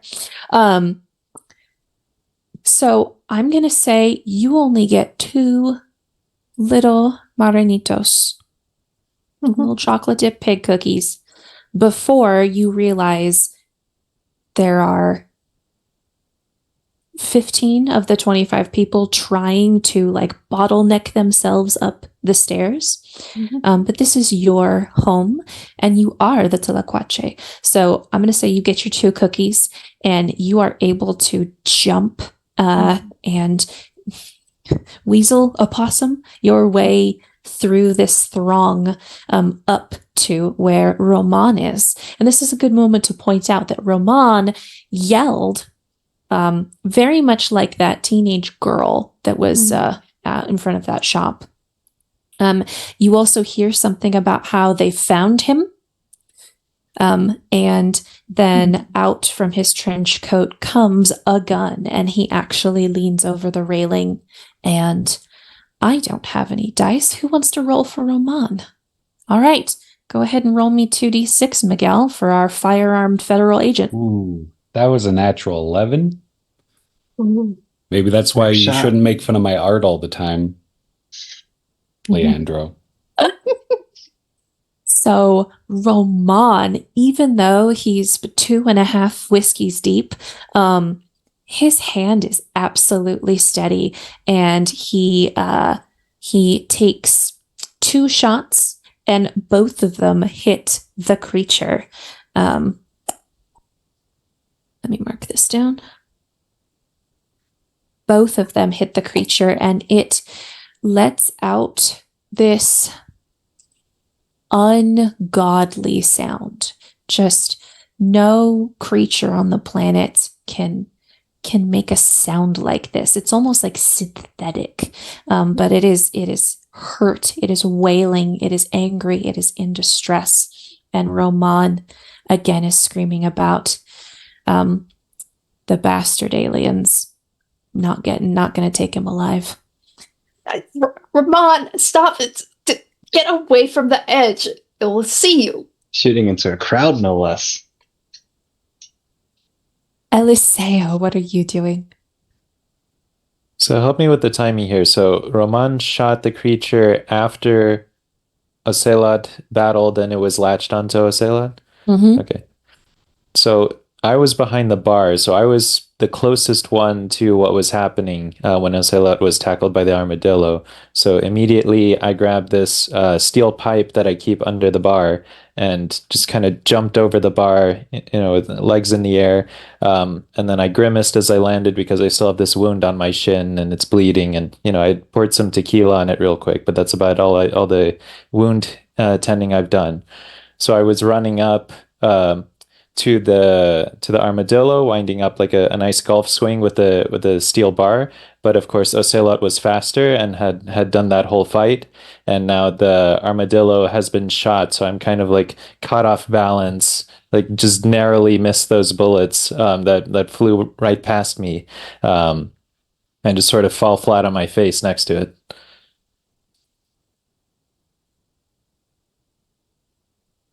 Okay. Is there anything you'd like to do from the ground? Right now I'm shooting daggers over at Roman.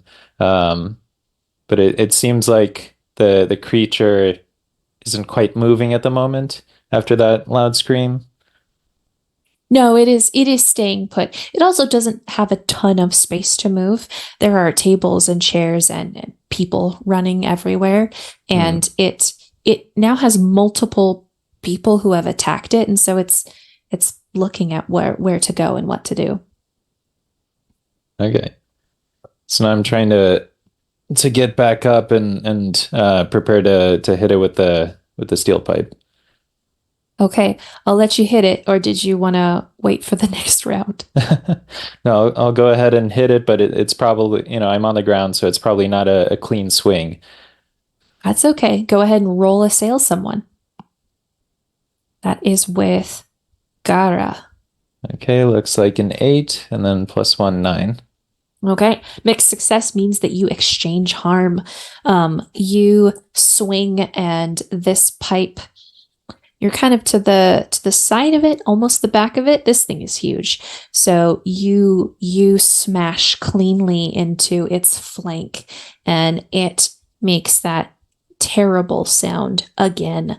And without really looking in your direction, it swings its tail wildly. And you realize at the last second as it connects with you as you are lying on the ground. So it's very much like a broom action. There are also these like incredibly tiny spines all along its tail that dig into you as it sweeps you away. And I'm going to need you to take 1 point of heavy harm. Quick question. I have an ability called Protector. Am I able to kind of nudge it in the middle of this assail someone thing? Or is that kind of separate? I believe, let me look at the move. Oh, it's not a move. It's your It's a signature move. When you protect someone from an impending threat, roll Gara. I'm going to say yes. It doesn't say anything about needing to come before or during. So I'm going to interpret it so that the story is fun. Okay. You absolutely can. Let's do this. The camera pauses as Eliseo is getting swept along with this tail. We see this close up of like the little spines digging into his face, and then it's all like time freezes, and then it goes backwards just a little bit to right before the tail connects with Eliseo, and there's this slow motion Chico running forward. Chico, tell me what you do to protect him. Yeah, I'm gonna try and just like grab that tail before it makes contact. If anything, maybe I can at least like cushion Eliseo as he's flying. Okay, go ahead and roll with Gara. Right. Let's see. So that is a 7 plus 1, so an 8.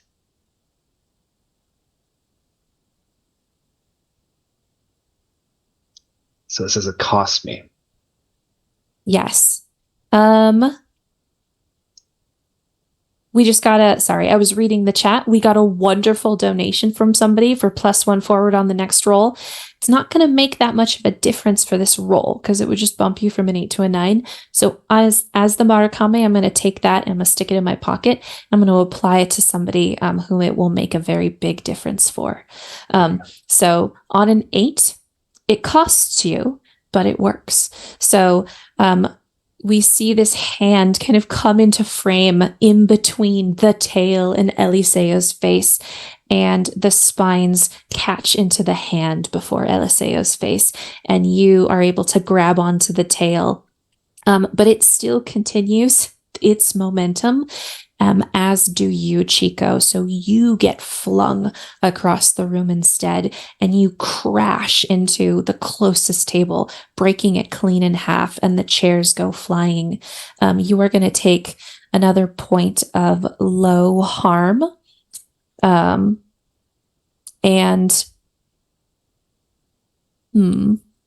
we are going to say that 2 of the people who are still on the ground go flying as well and get knocked out. So 2 civilians are now injured.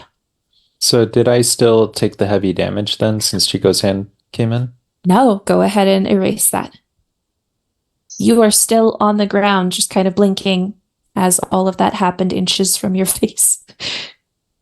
I'm imagining the scales like on the exterior of the mask like slowly kind of unravel me in sort of like a suit of like scales. So as I'm like reeling back, recovering, I'm just like prying these like spikes just like out of this like little gauntlet, and there's blood coming out of it. Okay, so that was Chico. We're going to go back into the kitchen to Miguel, following our pattern from earlier. This will be a question of if you allow it type of thing. So to combine 2 things, I have created something for Ocelot that I haven't given to them yet that can be either beautiful, resilient, or lethal. And I have yet to pick my 3 gears because you told me to wait to do it live for a fun moment. Could I combine my supernatural item with the lethal item I give Ocelot and put both of them together to try to give them a weapon during all this? Like, oh, I was supposed to give this to them yesterday. I forgot. This is the moment I was hoping for. Yeah. Absolutely. Go I for would it. like to remember, I reach into my little monkey pocket, one of those bolas, the circles on the end of the leather wraps, but it's a magic one. So I'm going to remember that and be like, hear them all out there, and then kind of monkey jumping on the tops of doors and stuff to get out of the kitchen, like never touching the ground until I see my friend, and then try to toss it to them from around the room, hoping I don't get them trapped in it because you're supposed to throw it to attack. But I would like to try to get it to them to see if they can wrap up this aardvark because we have a lot of people to feed. Yes, I'm just going to say that you do it. Okay. Most of the people have gotten up to the balcony, which is bowing precariously. Leandro, you can see that up there. Mhm. But yes, you don't quite make it to Ocelot, but it slides on the ground the rest of the way and kind of tinks against their feet. Deal. And I'll just perch on top of like a coat rack or something, all weird and long armed. Wonderful. Okay, so I guess we go next to Ocelot. So can you describe, Miguel, again, the item that you just passed to me? Yeah, it looks like 3 round circles on the end of different leather straps. So if one were to wrap it around their head and throw it, it would like wrap around an ankle, an arm. It would wrap someone up versus like killing them. This one's magic, so it's real good on aardvarks, actually, which is a real cool coincidence. And I forgot that you had requested it because of the Aardvark rebellion of last summer, and it just took me a while to get it to you because of trash cans and not having everything I need. So I'm not sure what it does. That's kind of their prerogative, but I definitely made it for you. Ooh, thank you for that. So And it's supernatural. Ooh, so I go down there and I'm still pretty like jaguared, like just feral as hell down. And I look down at it and then I look up at you and I'm like, now, like it's about time. I'm eating a And tamale. and then I roll my eyes again and I grab this awesome thing. I smell it again because like that's how I kind of am seeing the world. And then what I do is I go and even though like as you said that this aardvark has all these spines on it, I go and I grab that aardvark's tail. And even though like my hands are getting very bloody from all that because of going there, I snap on like a snap bracelet, the first ball and wrap it around the tail. And then I swing it up kind of like Hulk style again. I'm getting some good Bruce Banner inspiration. And I throw it down Hulk smash to one side and then the other ball wraps around it and then throw it one-handed this side and just I'm breaking the floor. The poor second floor is just getting weaker and weaker and I'm causing all this damage. I imagine like anyone watching this is just in horror or they're just in drunk joy of what I'm doing because it's just quite the show. And by the time I'm done swinging the aardvark around, I have this contraption wrapped around them all around. So they're like comically tied up like a villain in Scooby-Doo. And the balls light up like those sneaker heels every time they hit the ground. Yes, we are getting some Reebok realness in here. And of course, because you know me as my good friend, that I love pretty colors. I love shiny things. And as you know, I am a jungle cat. I like my lasers. And we don't want to lose it at night. Like it could be real hard to lose. You just real know easy me to lose. so well. It's very heartwarming, this gift. And in this moment, I have this like my tongue is laying out. Again, I have this treasure cat like smile because I'm having a good time doing this and all the pretty colors happening. So I'm going to need you to roll to assail someone. All right. Oh, it's not a 9, but it is a natural 12. Whoa. Whoa. Goodness. So on a 10 plus, you get to choose an extra thing that happens. Let's see. Trying to think here. So we have Eliseo on the ground, right? Yes. And he's dumbfounded. He's kind of dumbfounded. So with that, because Eliseo is my buddy, he's like a sibling to me. I'm also, as I'm swinging the aardvark around, I scoop him up.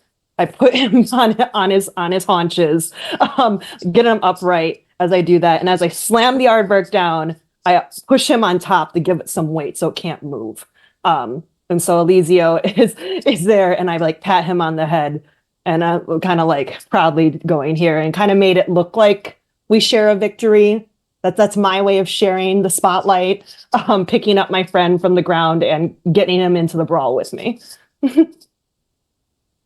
I will ask really quickly, how you feeling about that, Eliseo? We good?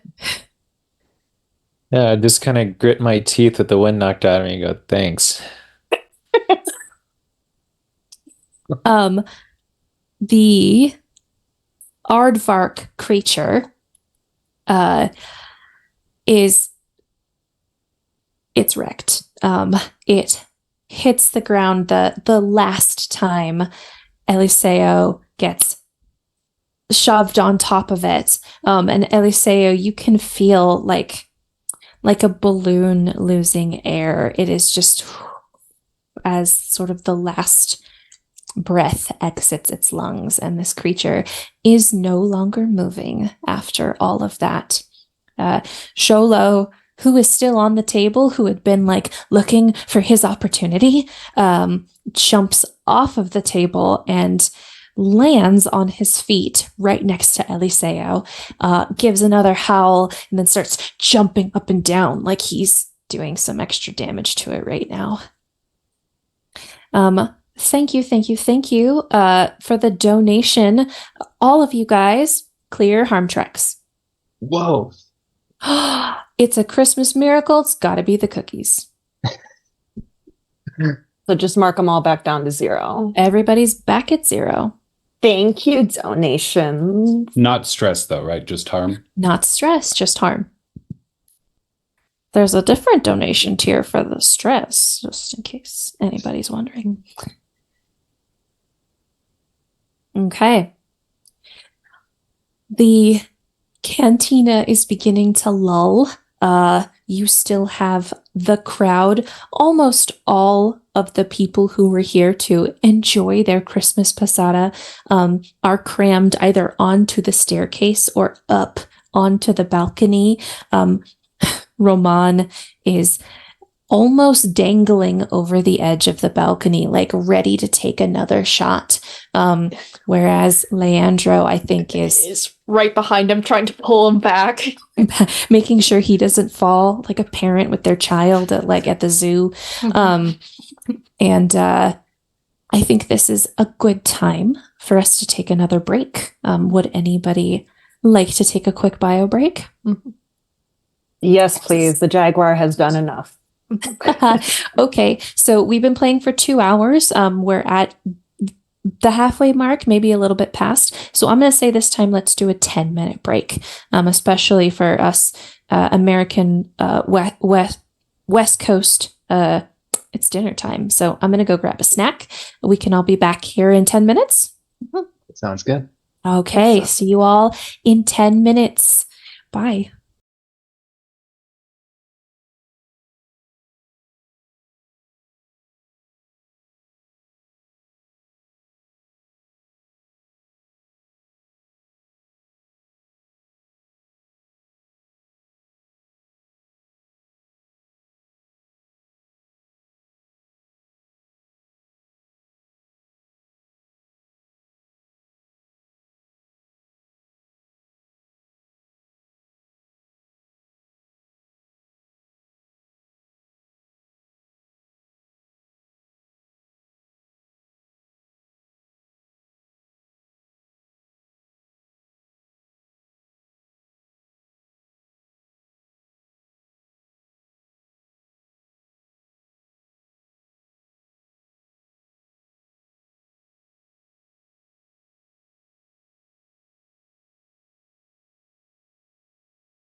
Hello and welcome back, folks. Thank you so much for joining us tonight. Took a little break here at our midway point. We are streaming Nahual, a game set in modern day Mexico, amongst some angel hunters who are also shapeshifters. We are raising money on behalf of Diversity Saves, for which I am a member of the board. Diversity Saves, we are a 501c3 nonprofit organization that focuses on marginalized communities within the TTRPG industry.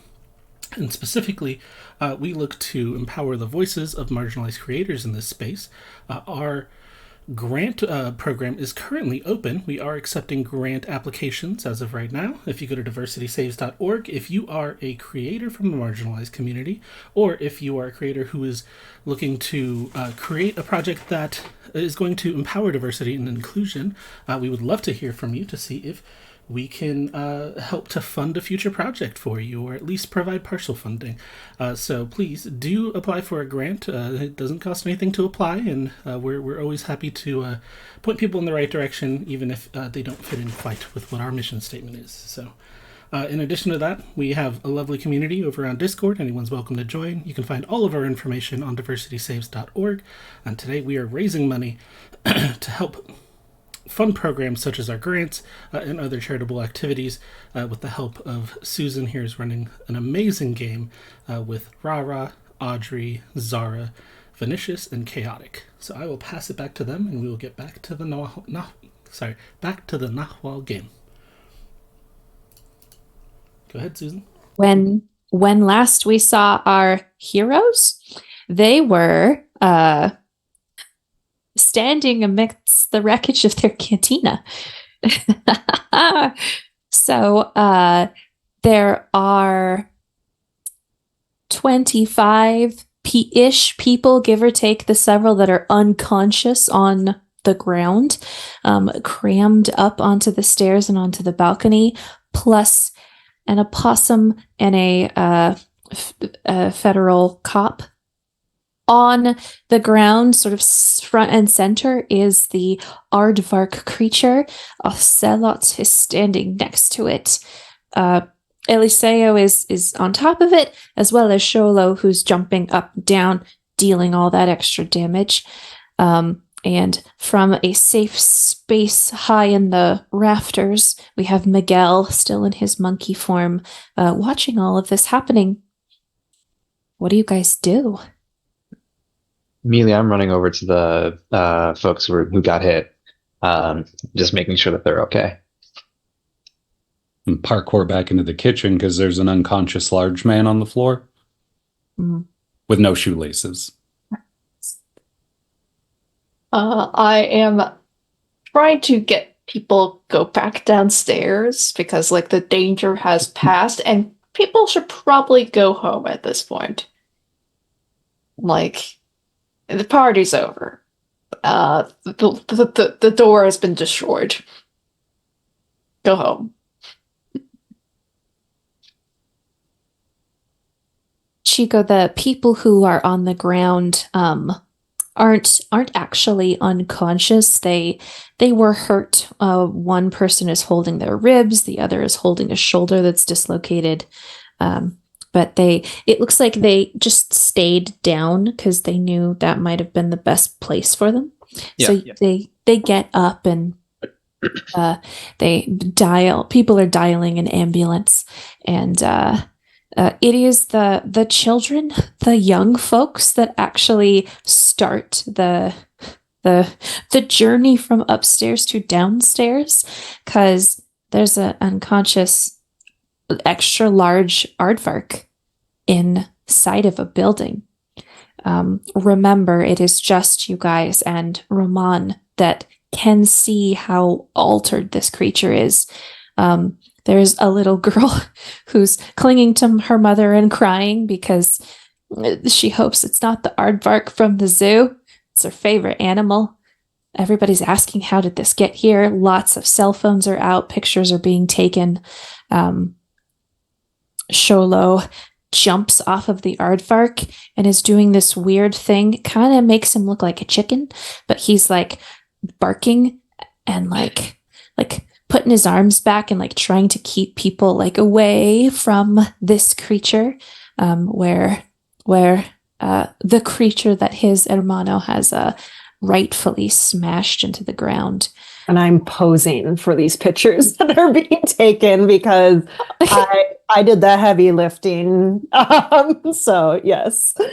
Is it very like trophy fisherman like posing? Oh, like think that, and also like, I'm holding up the tail, and just think of like how luchadors are just, it's just campy as hell. Like think Randy Macho Man Savage and Rey Mysterio, those famous wrestlers, just like growling and then like just flexing their muscles and posing, maybe get my hip out a bit. But yes, I am enjoying all the attention. Okay. Sorry, I'm doing in my head where everybody is. So Miguel, as you enter back into the kitchen, the person who is on the ground is starting to stir. They clearly have a concussion. They're slowly getting up off of the ground. They were probably asleep for longer than they really should have been. Are they still very large, or have they reduced at all? This is just an abnormally tall person, with the muscles. They're swole. So they weren't gigantic because they had enacted a transformation. They weren't wearing a mask. This is just a person who has, arm day every day. Well, if you picture Miguel like crouched on top of the refrigerator behind, like watching him, I think he'll just pop the last bite of a pocket tamale in. And then he will very absentmindedly seeming just put that bracelet on that he took because it's a gear he doesn't understand yet. And my vice of curiosity, when I put myself in danger to investigate a secret or mystery, I activate that vice, it says. So I'm assuming this is that. If it's an action to put the bracelet on, that's fine. If I have something else to do, I will jump on his back using the shoestrings around his neck. So many options. Yeah, but if not, I'll wait on that. Before all of that, though, I have been deeply remiss in asking you what flavor the pocket tamales are. Oh, these ones are red. It's a nice smoked pork that we had out the whole last weekend. Then had the chili overnight. So it's pretty good. About 3 days old. Weren't frozen, but I like them warm. That's what the pocket's nice for. It's like a little crock pot I carry with me. I'm imagining this pocket tamale that's like just the smallest thing ever, and they're wrapped in that grease paper that really nice sandwich shops use. So they get wrapped up and the paper soaks up the grease and it doesn't get anywhere else. I save all the papers. Like really useful to have a good grease paper from time to time. Okay, so you put this bracelet on and it activates. It's very strange. It wasn't like active on the person on the ground, maybe because they were unconscious, but you snap this thing around your wrist and it hurts for a second, right? Because rubber band. And then it is just very like Iron Man style, whoosh, whoosh. And there is this stuff that comes out, and from your wrist pops out like an extra large baton. And interesting. I think your hand naturally closes around it, so you're holding it now. And it disconnects from the bracelet, and it's just in your hand. Wow, why did he use a brick? I guess I could just hit him with this instead of having to use the shoelace. Do I take any harm from it for me? No. Ah. Wonderful. Long monkey arm club. It's not time for you to get up yet. This isn't gonna be a roll. I have a -1 to the Gara, just so you know. I think maybe you miss a little, like you I'm not good at this. Maybe you get like the back of the neck instead of the skull. But it's just a good dunk and the person's back down again. I'll sit on him again. There's still a heartbeat. Oh, good. Dig out another tamale and end my turn. Okay. Just cross-legged on his back. Mm-hmm. How many do you have? I only have one more pocket, so probably almost out. I am in the Stock you back kitchen. up. There you go. Leandro and Eliseo, please add some sanity to this. I unfortunately I will probably not add more sanity to this situation. As like I think people are filing out to go home, perhaps call an ambulance because like people got hurt here. I think like just like say, hey, Elisa, could you help drag the aardvark back into the kitchen? I don't think people need to be continuing to see this. And like I just give it like a very grimace to what's on our doorstep because like this is just a mess. I'm also making sure Ramon doesn't wander off because Ramon has some explaining to do. So Roman is following the crowd down the stairs. Mhm. He understands that an ambulance is being called, which means police are probably also going to show up. He informs you that he was going to go outside and throw his weight around metaphorically to make sure that the local police don't come inside. Okay. This is not a police officer's thing. This is a you guys thing, and he gets that. Yeah, but still, don't go too far. We still have questions because this, and I sort of point to the aardvark. This is only the tip of the iceberg. You gotta know that.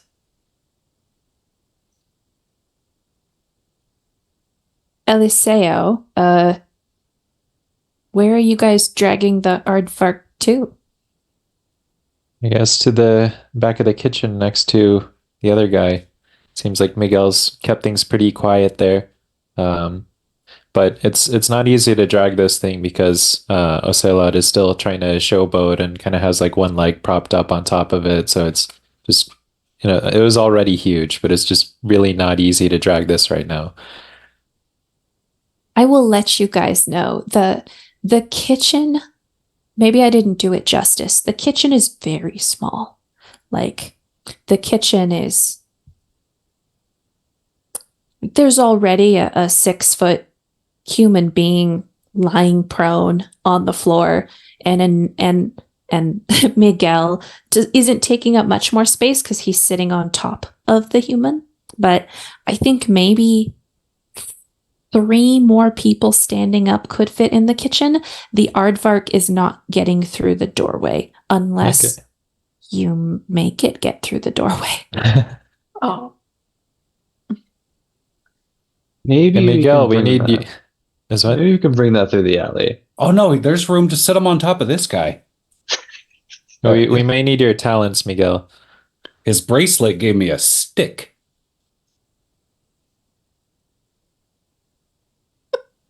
That's pretty cool. Yeah. I'll help pull in the aardvark and just lay it on top of the guy, and then I'll sit on the aardvark if we have room to just stack them.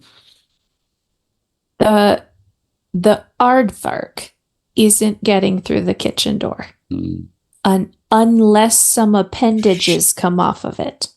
I'll hand him the kitchen knives. Order up. There's a lot of Viewers, people out there. Viewers, content warning that I didn't anticipate to mention earlier. I'm just kidding. Okay. What do you guys want to do?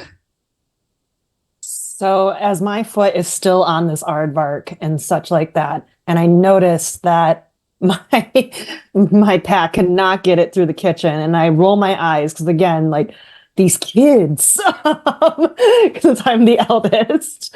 I'm just like, so right there, I'm on the aardvark's tail. I double down both my legs on the aardvark's tail. And as they're trying to pull the aardvark, the tail comes off. And now I have the tail. And then again, I use the tail because I'm just sick and twisted to pose for more pictures. Again, like holding it up. Yeah, let him keep the tail. Yeah, and such. And then like Sholo, my little like hairless dog friend, is like, yeah. And like the crowd goes wild again, but it makes the aardvark a little more manageable potentially to get through the door. There's a 90-year-old woman who faints. Somebody catches her. Everybody's pretty much clearing out of the cantina. They don't want to be here anymore. Unfortunately, they're leaving all of their stuff. So that'll be something for you that Leandra will have to deal with. It's a problem for future Leandra. Like all the food? Like all the food. So the aardvark, we keep calling it an aardvark. I'm going to pause for a second, and the camera is going to zoom in on this creature. And Ocelot, that piece of leather, the belt piece that you found earlier, you're reminded of it as you're holding its tail. And I think you set the tail down for a second and you walk over to this creature, because remember, it had something around its neck, and the skin around its neck was like puckered and raw. And then there was something kind of around its middle. And you go and you look and you see what looks essentially like a collar and a harness that has the runes, the markings on it in angelic. Question for you, Susan. Can any of us read angelic? I am going to say that you cannot, but you have the resources to get this translated. So with that, as I go down, and I still kind of keep my like arm hiding the piece of belts that I have, because I don't want necessarily all my pack to see the pretty belts, because I'm a bit selfish. But I whistle over to get Miguel to come and look at this and show him this, and I trust him. And with that, people do see that I whistle, so my pack starts to try and see what's happening as I let Miguel in. I'll drop a tamale to distract anybody. Make my way. Could I use my cursed item I haven't listed yet? Tell me what it is. Oh, it's a special monocle that helps me read angelic. It's just cursed every time I use it. So I don't really like to use it or tell them about it, but I think they would know that I have it. If that's acceptable to you as... It is acceptable for me. Do you have a thought about what the curse is, or do I get to choose that? I can definitely come up with something, but I was going to throw it to you for... I'll take it. Yeah. I'll take it. Hold, please, for just 1 second.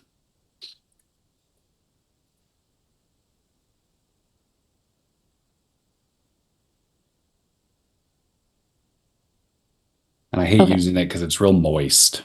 For some reason, it's always just kind of damp.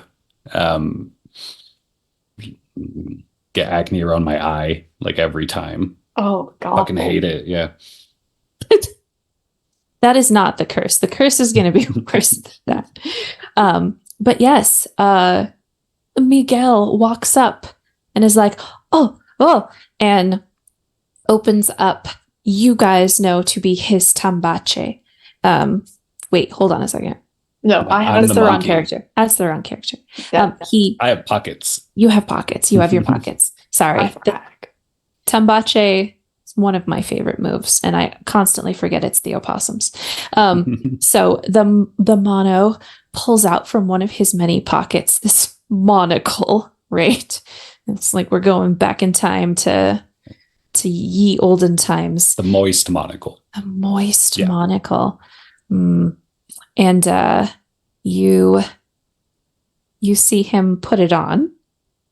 And is there like an activation? What is it? Can you just read things? The activation is the second it's too close, it smells like decomposing organic matter the whole time I'm using it, and that's how I know it's working. Okay.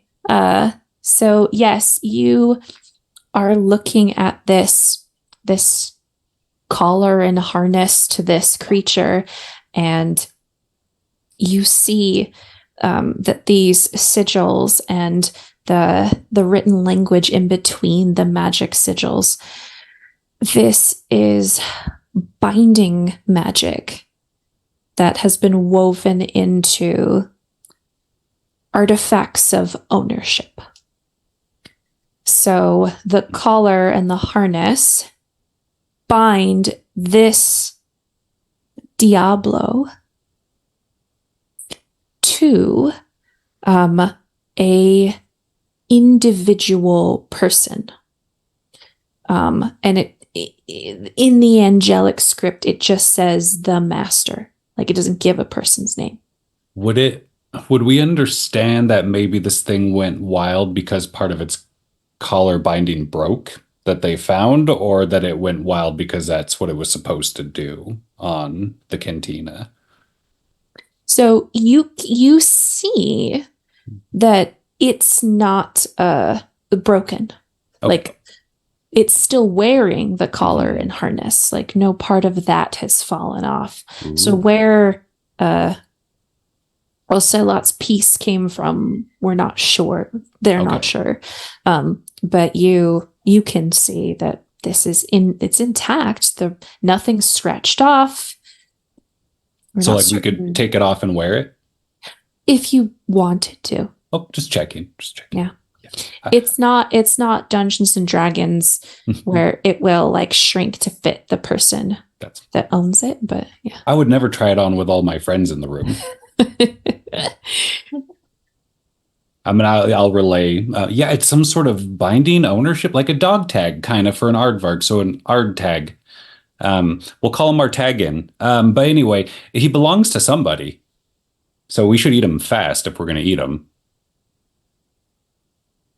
And I will say again, just because I know I said it really quickly, this is not an angel. This is a demon. This is a Diablo. Okay, we shouldn't eat that tonight. We should save that for like brunch.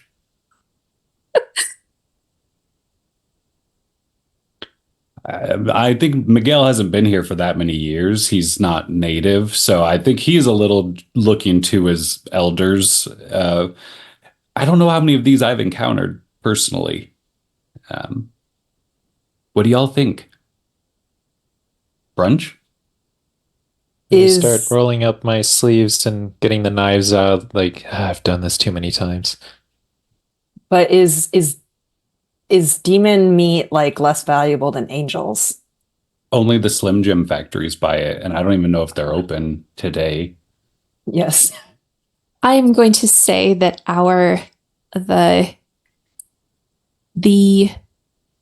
elder of this pack, the head of this pack, will have this information. So, Ocelot, you have been around for a while, and there is something that you know that maybe the rest of the pack doesn't.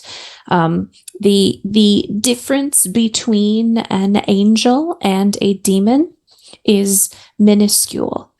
Demons are angels that have fallen. So they do not have the same angelic powers that they used to. But there is a completely different trade that involves them. You guys are angeleros, you're angel hunters. You hunt angels, just like this one, ones that are very bestial in nature. And you, just like anybody would, just like anybody who eats animals. You find the angels, you kill them, and then you repurpose the bodies for food, for drink. You work in the cantina. Diablos, people don't really eat them. They are not angels, so they don't have the same properties, the extra oomph that you get from ingesting them. They are attack dogs. They are guards. A diablero, not an angelero, a diablero, someone who is also Nahuales like you are, hunt them down to capture them and to like turn them into pets, to train them. They want to keep them alive. They don't want to kill them. Well, I have already ripped the tail off this one, so the jig is up. So with this one, like, do they grow back like lizards? Guess you'll just have to see. Okay, that's fine. Yeah. So because I'm a dark human, I'm just like, ugh, I just want this mess cleaned up. Our cantina is damaged. Just do what you will of it. It could be, tomorrow's pocket tamales, whatever. I don't care. Like, I'm being very careless, even though, because I've been around with my pack for a while, like they know that this shouldn't be tamale meat, and that I'm being irresponsible.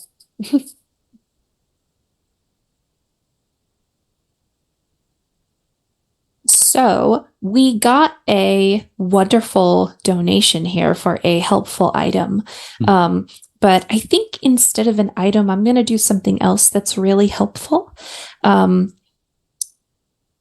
Chico, Leandro, Eliseo, of the three of you, which of you would be most likely to notice something from the windows?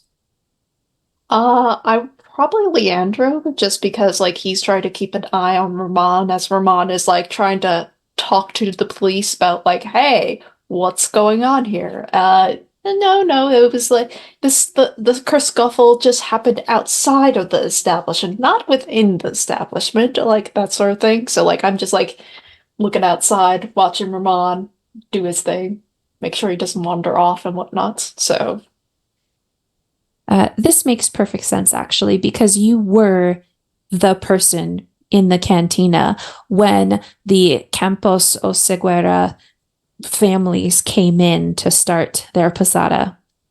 And you notice, Leandro, Dylan Campos. He has not left the scene. He has not been trailing after his family to go home. He is on his phone and he's kind of standing in the middle of the street. That's probably why you notice him. But he's on his cell phone and he's looking in the windows and talking to somebody on his phone. I just open one of the windows and just peer out and say, hey, you. He jumps and just turns his back to you.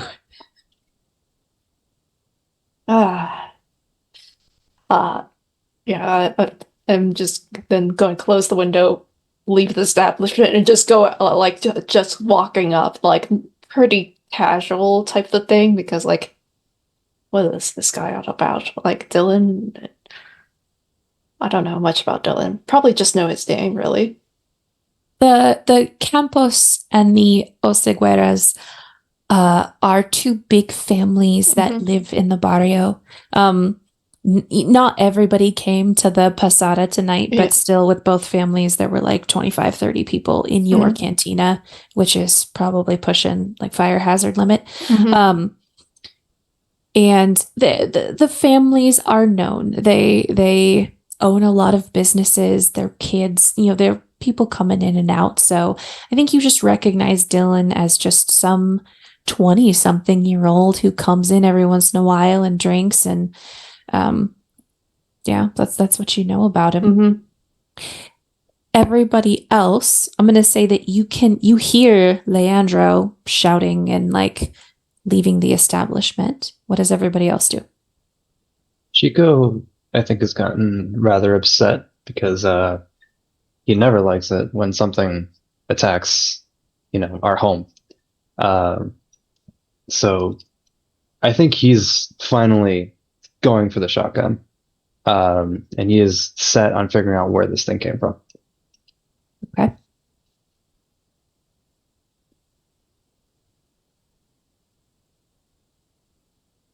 The camera will stay with Leandro as you go outside and go up to Dylan, who didn't move. He just put his back to you.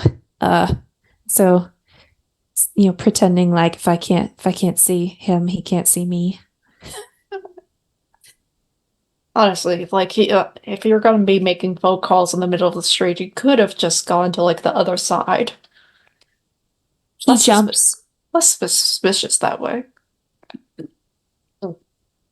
He jumps, and in the jumping, you can see his phone. And he's not talking to anybody. He just had his phone up so that it didn't look weirder for him to be standing there. Oh. Oh, so now you're just... What you doing here, kid? Chico, was that you?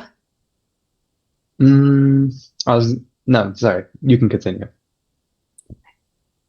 Dylan puffs up a little bit and, takes a stance and says, I was just watching what was happening. What? Yeah. So there's a monster in your bar. Sure, I guess. Not anymore, but still, why are you pretending to be on the phone there, kid? Still hanging around. Well, there's a monster in your bar, bruh.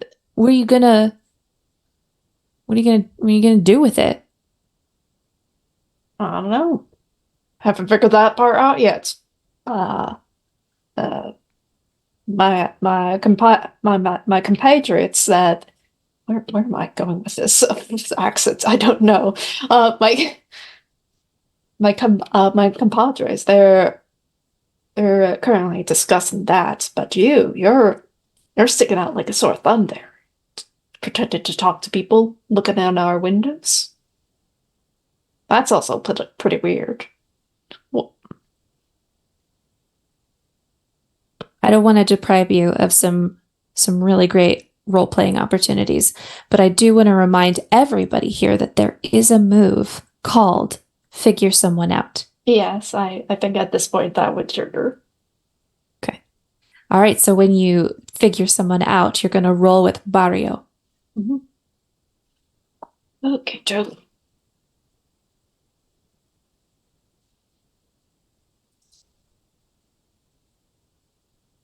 What is my Barrio? Okay, that's a 8 total. Oh. I made that noise because we still have that +1. I that know. was so graciously given to us, but I'm gonna wait to pass it out when it would like make a big difference. So on a, what did you roll? 8? 8 total. 8. On a 8, you get to ask one of the questions listed.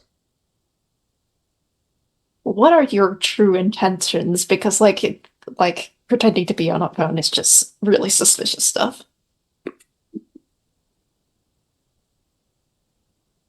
His intentions are nefarious. Seems like too strong of a word, but he is not. He's lying to you. He's not hanging out to, because he's transfixed with the monster in your bar, which also strikes you because it should just look to everyone like a very large aardvark. Mm-hmm. But he is using the word monster, which indicates he can see something about it that other people can't see. And it is really important to him. Like, he asked you twice, what are you going to do with it? What are you going to do with it? So his intentions are to try to figure out what you are going to do with this thing and how he can kind of get the upper hand on that.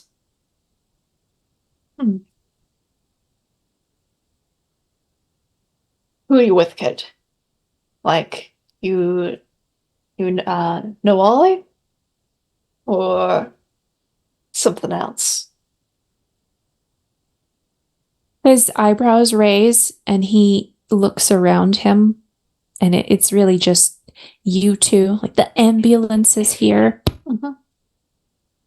Regular folks can't tell what that thing is. So stop bullshitting me and tell me what you want. I think like I am like getting up in like his business, and I think I really want to make a fuss. Okay. So let's see. When you make a fuss to get someone to do what you want, roll with mania. Mm-hmm. Terrible. But maybe this could. Oh, I'm actually pretty good at mania. That's a 7 total. I thought I was going to roll like a 6 or something. Okay. On a 7 to 9, the person that you're talking to isn't quite convinced. I get to figure out what you have to do to make them do what you want. So Dylan looks around and he sees that his family, like his immediate family, isn't there. Mhm. And he steps forward and goes,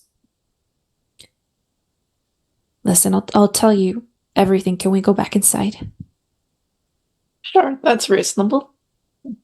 And I just give a smile as though I have something up my sleeve. Okay. So you start to go back to the front door, and he stops and is looking around at his immediate and extended family, and he makes it clear like he wants to go in a back way. Mm-hmm. Okay. Fine. This way. And like I take him around like back. Okay. So there's still the knocked over and dented trash can with all of today's trash strewn about the alleyway. Somebody's gonna have to clean that up later. It's gonna be me. Open up the door that leads into the kitchen and basically walk into the unconscious person on the ground. You can see Miguel sitting there on top of him, eating the last pocket tamale. Miguel, you see Dylan, Campos, and Leandro coming back through the kitchen. It's a little crowded in here. Can the bracelet come off, by the way, or is it latched on? It isn't latched on. It can come off. And in fact, like, I think I was going to give it to Alicio if he was nearby. When you touch it to take it off, the baton like dissipates, and it feels as though like you moved your hand through like steam. It's just not there. I think it's in me now. Gross. But I'm gonna give Alicio the bracelet. I saw you broke your bat. I'm not very good with this, and I think I have one inside me now. So you should take this one, and it'll make one come out of your body too. All right. Seems pretty okay, maybe for now. Seems fine for now. Is that my curiosity vice, or is that okay? Like to tell him to just put it on? Ooh, yeah, because you want to see what happens to him. A little bit, yeah. Yeah. Oh, I also really like him just in general. Like I'm very stoked about him. So I think he's pretty stoked about stuff being a dog. So I'm like, do you want to try this? Do you want to try this? Yeah, go ahead and mark it, and you can clear condition or mark experience. And is the aardvark dead?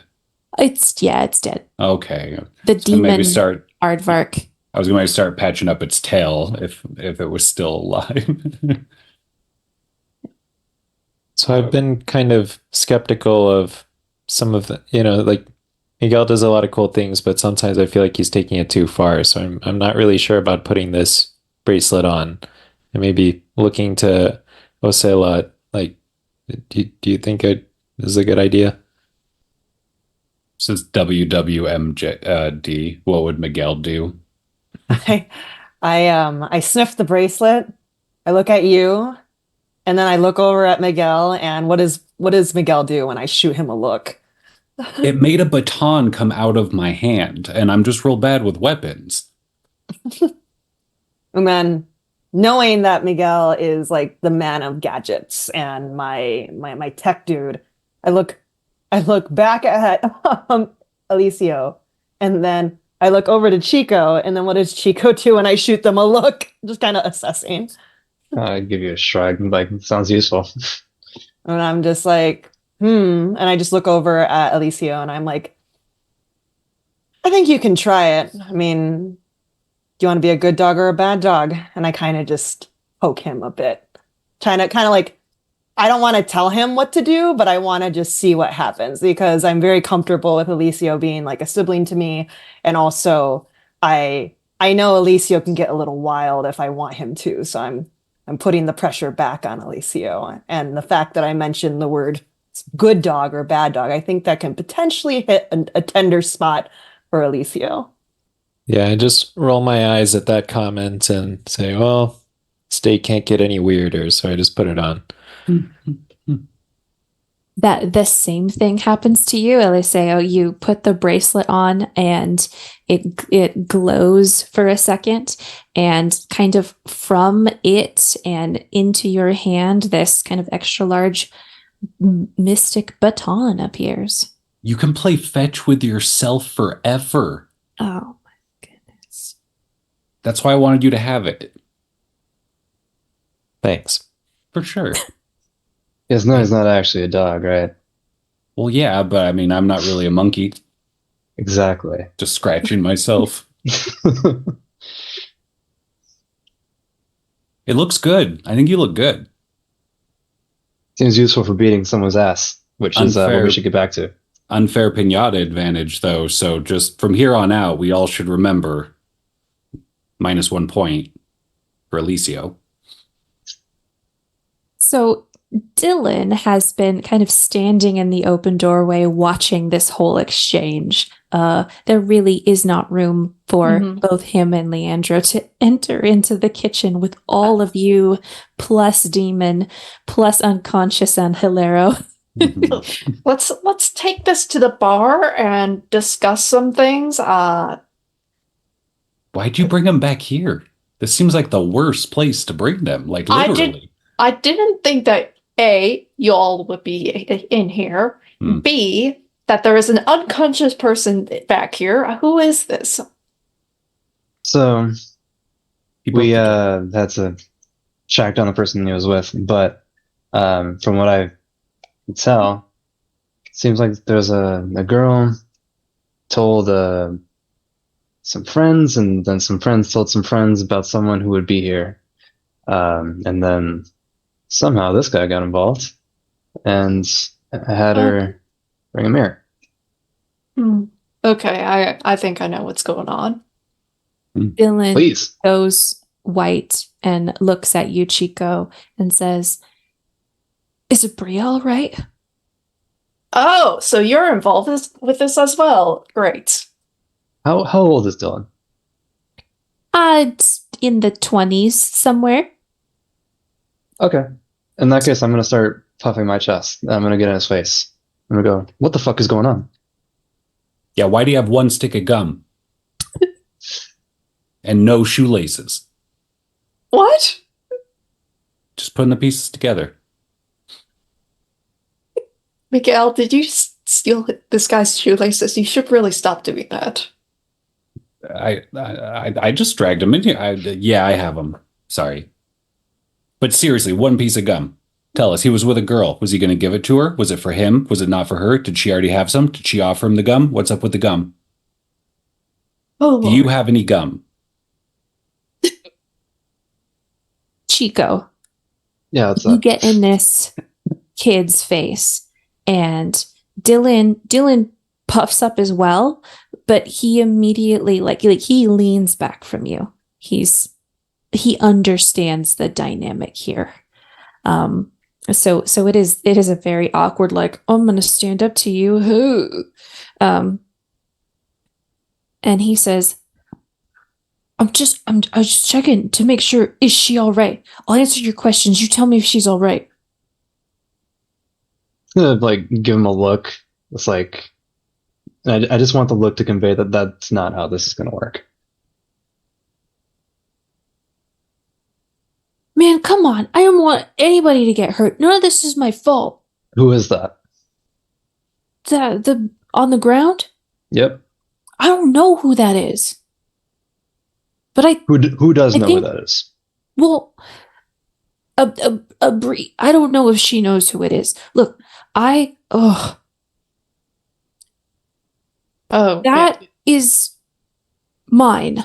And he points to the Diablo.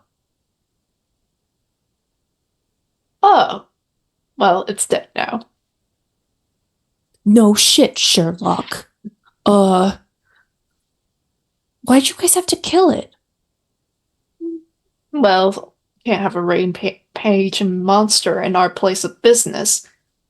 Why on earth did you think to like bring a Diablo straight in here before you yourself got in here?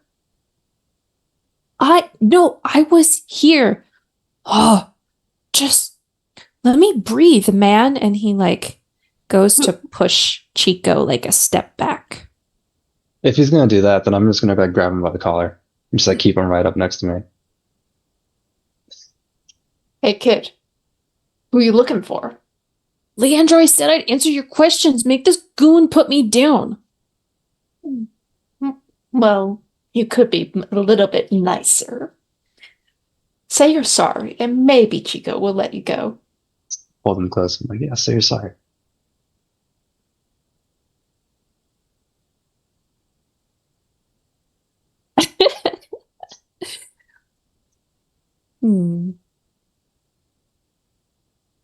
I'm trying to think if I want this to be some kind of role. I'm okay with that. No, I don't think I do. There isn't anything that fits this because Chico isn't necessarily making a fuss. So Leandro shoots daggers. I'm sorry. Dylan shoots daggers at Leandro with his eyes. And then he looks at Chico and he says,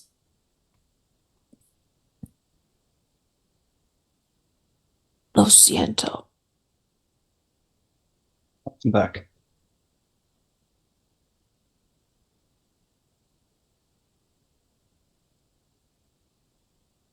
And Dylan goes to squeeze past everyone and get into the bar area where there's more space. All right, into the bar. Dylan goes over to the bar top where there were several glasses that Eliseo had been pouring, and that a couple of them are still upright. And so Dylan just grabs one and like takes a shot and sets it down and says, okay, I'm kind of like you guys, but not, because I don't have the like, I can't do the stuff that like she can do, they can do, whatever. And he like points at just like a sweep of Ocelot and Eliseo and Chico, like, and he goes, but like, I know there's angels and stuff out there, and I can see them and I can hear them and I can read some of the stuff. And it's been really cool because my parents are wanting to help me with some of my things that I want to do in life, and got to make money somehow, right? So I got in with some people and I started making things for them, like that. And he points back to the kitchen towards the Diablo that's in there. And so I make things for him. And man, is somebody gonna tell me if Audrey is okay? She's fine. He's visibly relieved. And I think some of the bluster fades a little bit. she's not in this. Like, this has nothing to do with her. I was just hanging out, and I was talking up some stuff that I was doing, because that's what you do that's just what you do. And I let a couple of things slip to her, and I guess she knows people that don't like the whole Diablero thing. And so I think that the other guy person in there underneath my Diablo, I think was sent after me to kind of mess up the whole operation, because I make this stuff. I make the stuff and I give it to the Diableros that I'm working with, and they use it in their work with the Diablos, And like, I don't know what happened. I don't know what happened with my Diablo, because I was here enjoying my champorado. I spiked some of it. Did you get any? You should, because it's good stuff. So I'm just right. And then it came in here, and I don't know why it's here. It should be with the others. I don't know why it's here. And I was in the process of getting everything figured out and like calming it down, and then you guys just like luchadored it to death. Well, it shouldn't have run into me. As I'm like picking my teeth with its tail. Just making it worse. And that's it. I swear. Okay? You're reckless. You got people hurt. Man, you can't tell me it's never happened to you.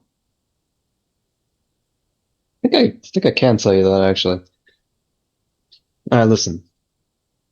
Do you have any idea of who freed it, who set it off? Aside from maybe this guy? No, man, Bro, my work is good, okay? Like, I know what I'm doing. You can go check, like, my sigils and stuff. Nothing's messed up. Like, I don't know what happened. It should be in its pen, down with the others. It had to have been one of the Diableros, like, messed it up or sent it here. I don't know why. I don't know why. I do good work, and I'm in good with them. So, like, nobody's after me. Well, I guess they're after me, but I don't know who sent them either. And he's pointing to the unconscious person in the kitchen. So is it reasonable to assume by now that the unconscious person we have is a Diablero? Mm-hmm. Yeah. All right. Well, I have a few questions to ask, but not to you. I don't think you know anything, as I point to Dylan. And I'm going to head outside of the bar to try to fetch Ramon, because Ramon probably knows why people are after him. What is anybody else doing? I'm lounging on top of the aardvark and the guy, and I'm crafting something. If you would let me one more time. I will let you. It's what you do. With Chico, I actually, our relationship, they are waiting for me to give them an item I owe them because they helped me out, but I've been dragging my feet about it. And I also have yet to pick my item that's exquisitely beautiful. So if I can combine again, I have a little locket that's for them that represents their family and everything. And I've been waiting for the last piece. So now you see a black shoelace coming out of this exquisite, lovely handmade locket. And it's a little dirty. There's maybe some blood on the shoelace, but it really sets it off, I think, perfectly. So I'm trying to get that ready for Chico because I know Aardvark's Armadillo. I don't know. He might be having a hard time with this. And I'm just in there hanging out on the flesh hammock and making the locket for Chico while listening to them talk.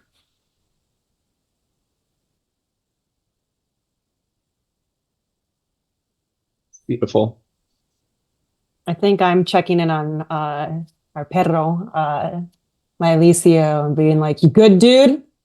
Because you still have that weird bracelet on your hand, and I don't know if you're debating to play fetch with yourself, chase your own tail.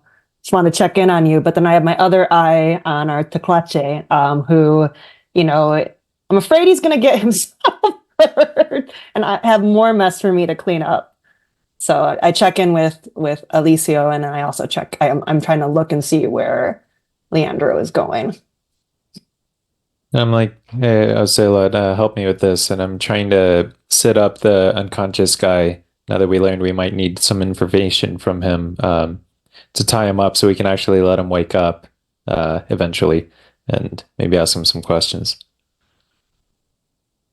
Okay, so with that, like you and I hoist the guy up, and I think I might call on Miguel to come and like fasten his arms or tie his limbs together very quickly, just because he's our monkey of the hour with that. But I was laying on top of him, so it'd be pretty easy for me to. Yeah. Yes, as you do. And then I still, as I'm doing this, I'm not looking as I'm doing this. I'm still watching Leandro, just because I know he admires me. And I just don't want more mess to clean up, because obviously everything is a mess. And of course, my pride will not allow me to take any responsibility for it. Yet I feel very responsible. So I will say a little bit of time passes. You get the Diablero all tied up. And Miguel loses his flesh hammock, a sentence I never thought I'd say out loud. Leandro, you go outside, and Roman is out there, and you can see he's standing there smoking a cigarette, and it looks like he's close to being done, and he was going to turn to go back into the cantina. Oh, nice. Yeah.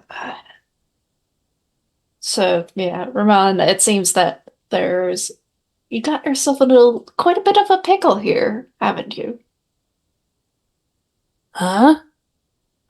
Well, as far as sort of information that has gone about, a particular person was coming here tonight, came here on the regular enough to be tracked to our place of business, and well, frankly speaking, you are the only quote-unquote regular here tonight, besides some holiday guests that you saw, creating all sorts of chaos.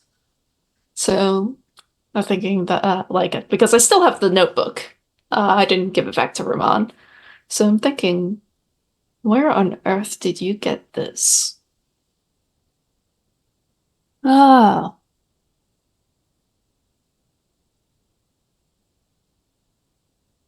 Well, where'd I get it?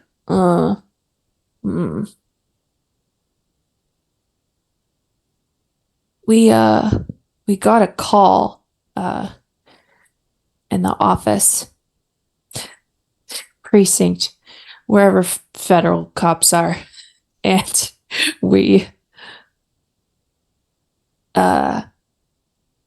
someone talking nonsense about weird animals and weird noises coming from a place. Thought maybe it was like a cockfighting ring or a dog fighting ring gone like wrong, So one of the other boys went down to check it out and came back and just was talking nonsense and drew a bunch of stuff on the notebook. And I saw it, and I knew that wasn't I don't know what it is. I barely understand it, but I can feel, and he gets this like crazed look in his eyes, and his hands kind of shake a little bit as he hovers his hand in front of the notebook.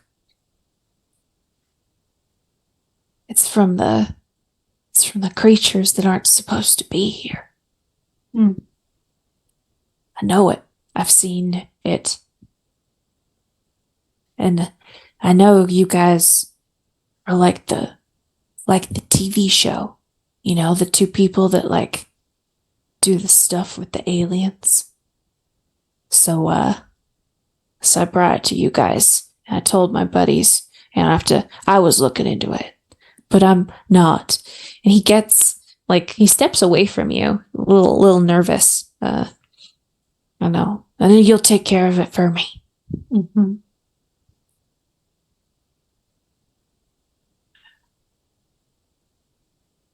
You really need to tell your buddies that you don't have this notebook anymore, and that you didn't copy it down anyplace, that you aren't involved, that the investigation just stopped. And he points to the notebook towards the bottom left corner of it, and you can see in a handwriting that doesn't match the original handwriting. Mhm. It was probably Roman's. He wrote out an address for you earlier. Mhm. It's where you need to go, I think. Yep.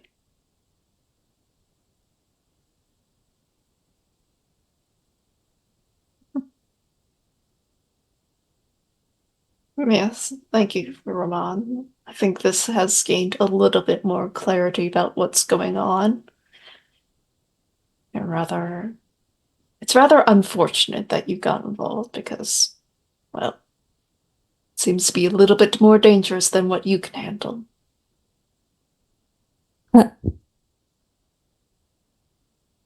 Merry fucking Christmas.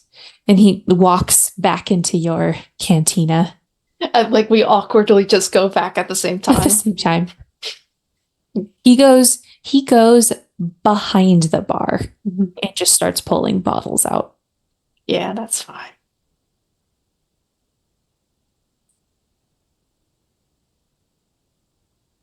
So, I'll call out at Leandro. You know where we're going? Yeah. I have an address. Seems as though this is going to be quite a bit more dangerous than expected. Are we just leaving this guy? The tied Huh? up guy?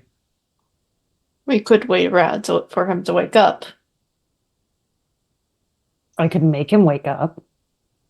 I mean, he's probably hungry. I'm kind of hungry. We have tons of food here. They left a lot of food. Mhm. Oh, we can go to danger. That's fine. We can do that too. I mean, we could always eat before we go. Never go into danger on an empty stomach, as it were. You're here. I'm gonna give Chico the locket, but I'm gonna like play throw it twice, and then just I miss Alicio, and then just give him it. Does this work? Does this look right? Take it. And I think you see like softness return to Chico. It's like, yeah, he just like laughs at the shoelaces. Yeah, this looks good. I knew you were soft under all that shell. Thank you. from seemingly out of nowhere, you hear this. So what are we doing? And you all turn and see Sholo has been sitting cross-legged under one of the tables, just his arms full of cookies. Well, at this rate, we've run on a day. We're gonna run on a night. I say we get going. Mhm. I just get all sentimental a little bit. I'm just like, oh, Sholo, the cookie dog. You just So see a peek where of are we my softer going? side. Seems like we got an address. Mm-hmm. Is a party? I was in the kitchen. A little bit of a party. Nice. Okay. I'm gonna grab some of the soup that they brought. Yeah. Don't want to show up empty-handed. I'll bring the soup. All right. We don't need to do a travel montage. It is a little bit of a drive. We move away from the southwest corner of the city into more of the central part of the city, on the outskirts, I would say, of what you consider your barrio, and encroaching on another barrio that maybe another group of Angeleros might have claimed, because that's how the boundaries work within this game. So you pull up to what seems like an apartment complex. That's what the address is. All right, I'm gonna ask now. Are we charging in here? Are we wrecking this place?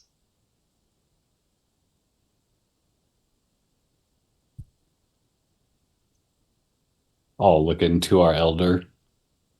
Yeah. I'm going to activate one of my vices, which is hubris. That when I Ooh. enter a dangerous situation without backup or assistance, I activate this vice. So I'm you're- going to tell y'all to stay back, let Papa handle it. Daddy's here. And I'm going to try and go at it alone, regardless of what my team says. And I'm rolling up my sleeves. So yeah.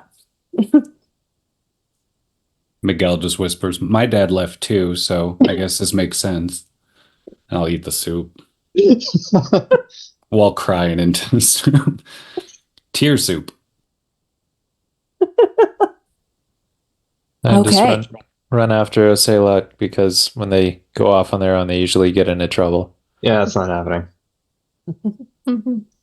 So we have this really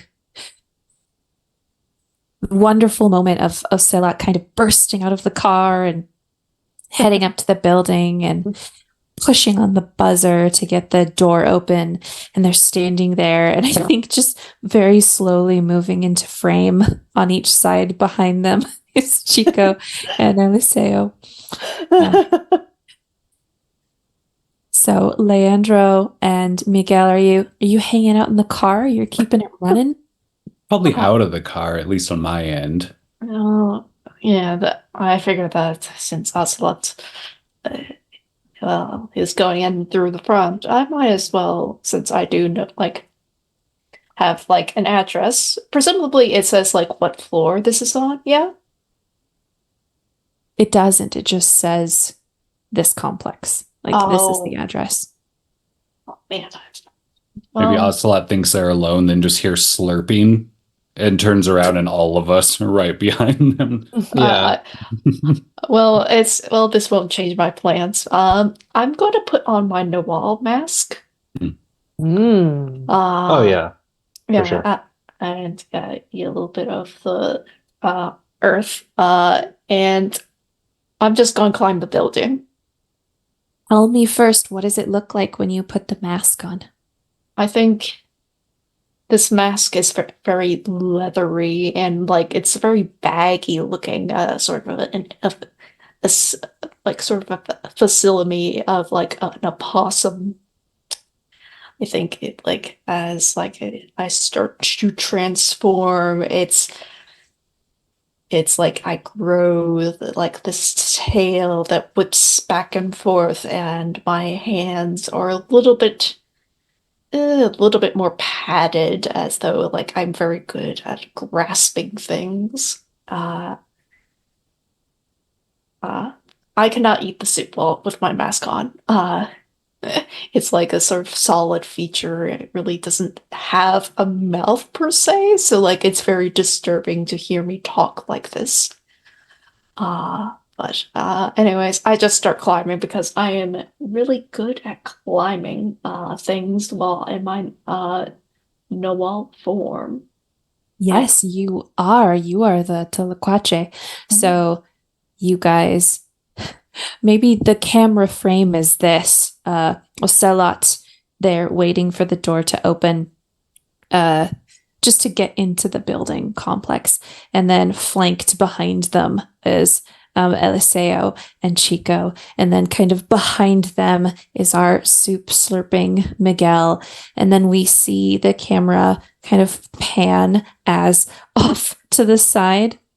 Very Olaf in the first Frozen movie just wandering away. Leandro goes off to the side of the building and then just starts going up it.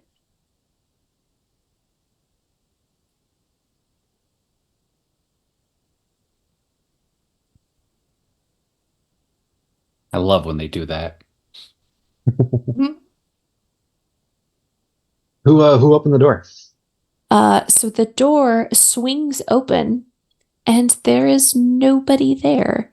There was this electronic sound of like a lock unlocking, and then this eerie just as the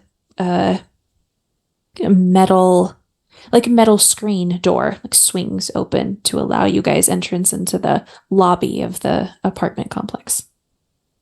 Well, this is a trap. Let's go. Yeah, I just run right in there because, again, if I want to activate my vice of hubris, like I'm not thinking. I'm just going. Unless someone's trying to restrain me, I'm going. I'm going into my vices. I never retreat in the face of terrible odds.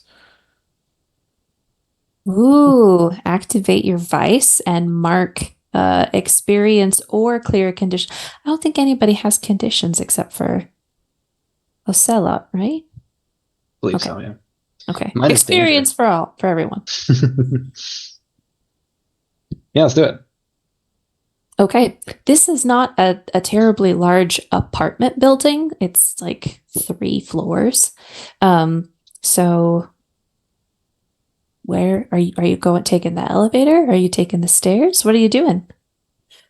Are there any folks hanging out, like that live here out in the quad area out front of their units, or is it bare of individuals? It is very bare. You don't hear, I mean, let's say it's about 10 o'clock at night now, which realistically isn't that late, especially in Tijuana. So, you don't hear music from anybody's rooms. You don't hear chatter. It kind of feels like a ghost apartment complex. Are we sure this is where the party was?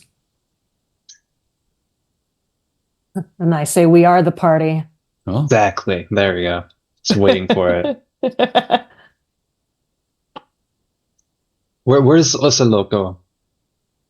I wanna run into sneak the around. open room, I think, the open room, and I begin to just feverishly just run around it, waiting, like knocking over whatever. I can't even see, like knocking over what's there. I'm just being a bit reckless, and I can just envision either Alicia was following me in this and trying to back me down, or he's going at it too. Yeah, I'm just nervously like eyeing the other corners and the blind spots. Like, what's also getting us into this time? I'm gonna charge Okay. up the stairs. Okay, Oh. so we have 3 strike teams. We have Leandro on the outside, who's going up. We have Chico, strike team 2, who is going straight for the stairs and going up to the next floor. And then we have Ocelot, Miguel, and Eliseo that are kind of rampaging down here on the ground floor. Can I look for Okay. a smoke alarm? Is there a smoke alarm? Yeah, I think that'd be my first, trying to see. Just make note of it if it's there. Yes, there is a smoke alarm. Deal. Okay. Let's have the camera go back outside to Leandro. Leandro, what are you doing? Well, every so often as I go up, I'm just peering inside windows, seeing if I could see anything, if I have to open one just to poke my head in and then poke my head out just to avoid getting spotted or whatever, because I don't know what building apartment building this place is in, so just have to check them all effectively. So I'm going to have you roll to open the doors of perception to help you in your search. That's with the Instinto? It is with Instinto. That is a 6 total. Here is the time we are going to apply that gift of the +1 forward. That 6 becomes a 7. Boo, I guess. Nobody has, that was the first true fail of the game, but we're just going to skip over it. It's fine. So on a 7 to 9, it's a mixed success. So you get to, well, let me ask you, you see 3 floors, 3 sets of windows. Which ones do you go to first? I go to like the first floor, then the second, then the third. Okay. So the first window that you the first couple of windows that you poke your head into, the curtains are pulled and it's really hard for you to see anything. How does your Nahual surface? You're wearing your mask, so this is a visceral visual thing that happens. So how does your Tlacuache totem come out to help you see and search better? It is sort of just like, because like the opossum is a nighttime creature, like the dark doesn't really bother me. So like you have like this sort of effectively, because this is a partial transformation effectively. I'm still wearing my clothes and whatnot, so like it's just like sort of like a possum head on top of like a very human body with like a tail, just like climbing like on like the sort of like the sort of I imagine the bare brick, just like every so often like the window, just like peering in, just like looking to the side, and like trying to like see if like the window just opens in case like there's curtains where I could just literally just pull them back, take a peek, see, and then close it back down. You get to the 4th window here on the ground floor, the first floor. And the window is cracked enough that you're able to like sneak your arm in and move the curtain aside. And you see a bedroom, just a single like studio apartment, and there's nobody in it. You shake your head and you go again to the next window, and again you're able to very easily open the window, and this time like stick your whole head inside because there's nobody in this one either. And another studio apartment. This time though, there is it's Christmas time, so there's a little nativity scene kind of laid out, decorated in a corner of the room on the table. But the closer you look at it, you realize it's not a regular nativity scene. There is Mary in the spot where she is supposed to be, except she does not look like the traditional Mary. Her skin is this deep, rich brown, and the hood and the dress that she's wearing are brightly colored, and all of the animals, as well as the little baby Jesus and Joseph, all around this little nativity scene, are rabbits. And you cock your head and you look around this room, and you just see lots of different things hanging on the wall. Lots and lots of Mesoamerican art in this room specifically. And as you go to leave this room, the door clicks and begins to open. The camera cuts to Chico, who is bounding up the staircase. Chico, tell me, where are you stopping? I'm just gonna go to the second floor. Is this like a deal where there's like, a staircase leading into various apartments, or are we in the apartment and I go to the second floor and there's like rooms and such? Yeah, it is very hotel-esque in Gotcha. that you can picture that. So you can get to what you see, a second floor landing open the door and go out onto the room or the area where all of the apartment rooms are. Gotcha.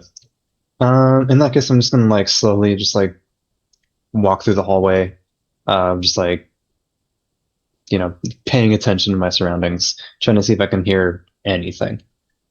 Okay, Any why don't activity. you open the doors of perception for me? So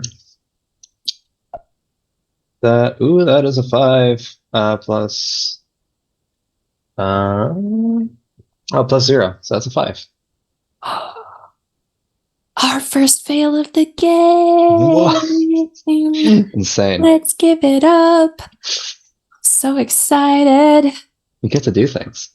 I've been doing things this whole time. I just get to do something savage. So you are paying attention, you are listening, and you start to smell something kind of weird. You don't have as strong of a scent sense as others within your pack, but like something's getting really rank. And as you move down this hallway, there is this sound, and you can't, like, you feel it before you hear it. And you are on alert, and you're like, what is that? And you're looking around you for where it's coming. And all of a sudden it goes from a feeling in your body to a feeling in your head. And it is the most excruciating, brain-splitting sound that you have ever heard. And you fall onto your knees, and you are struggling to breathe. It is so hard for your body to function through this noise. I need you to take a point of heavy harm. And as Chico is on his knees in the hallway of the second floor, the camera's going to cut down to strike team number 3 on the ground floor. Tell me what you guys are doing.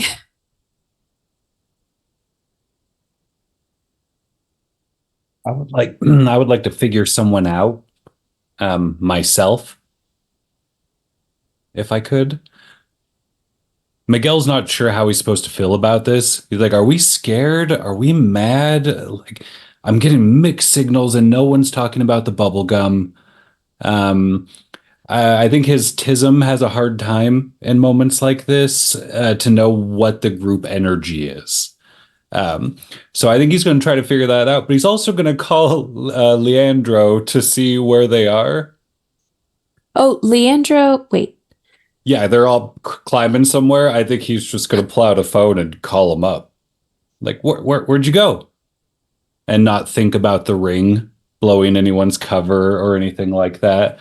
Because my curiosity can also put my friends in danger. So I think he's going to think about himself, decide they're going to be serious about this, and then he's going to call Leandro. Okay. So while that phone call is happening, Ocelot, Eliseo, how is this rampage occurring? Ocelo, you first. I was going to say my totem move, Watchdog, allows me to sense when another member is in trouble. So I think I know that Chico is in a lot of pain right now. And I would mark stress and appear on the scene there to check him out. Outstanding. So we have Miguel, who was walking with you, and I think maybe stopped, thought a little bit, pulled out his phone. Eliseo's right next to Ocelot. And then like a dog hearing a dog whistle, just stops. And you know exactly where Chico is and that there is something terribly wrong. Eliseo, all you have to do is turn around, go up the stairs to the second floor, and you'll be right there. Mm. You take off? Yeah. Okay. Ocelot, how is the rampage going? So I see Licio take off, and I know him pretty well, so I'm like, oh no, he's onto something. It's like point, like in that dog up and up. And you know, I'm such a badass, I can smell danger, I think. So I do I hear Chico like wail or like something could be happening to Chico? Chico barely has enough breath for his lungs to function. Like he cannot be screaming at this moment in time. But I sense something's wrong, and I'm like, the armadillo went up the stairs. Dog's going after it. Especially because if I want to activate my totem move later to go by surprise, because I'm an asshole, I smile that like I could get the upper hand on Chico because I'm, Chico is always getting the upper hand on me, even though that's not Chico's intention. And just like with my ego, I'm gonna try and like kind of I get, even if I'm not like in full like totem animal form, I get on my hands and knees and just kind of stalk and follow Alicio from behind to kind of just see what's about to happen and where my opportune chance can come to be the star of this. So Miguel, you stopped, you thought, and I think as you pull your phone out and you're looking down at it to pull up Leandro's contact, while you are looking down, the other two of your packmates kind of come back into frame and pass you, heading back towards the staircase. But the call connects and it rings. Leandro, you had enough of a reflexes to get out of the window, and so you're clinging to the side of the building where the person can't see you.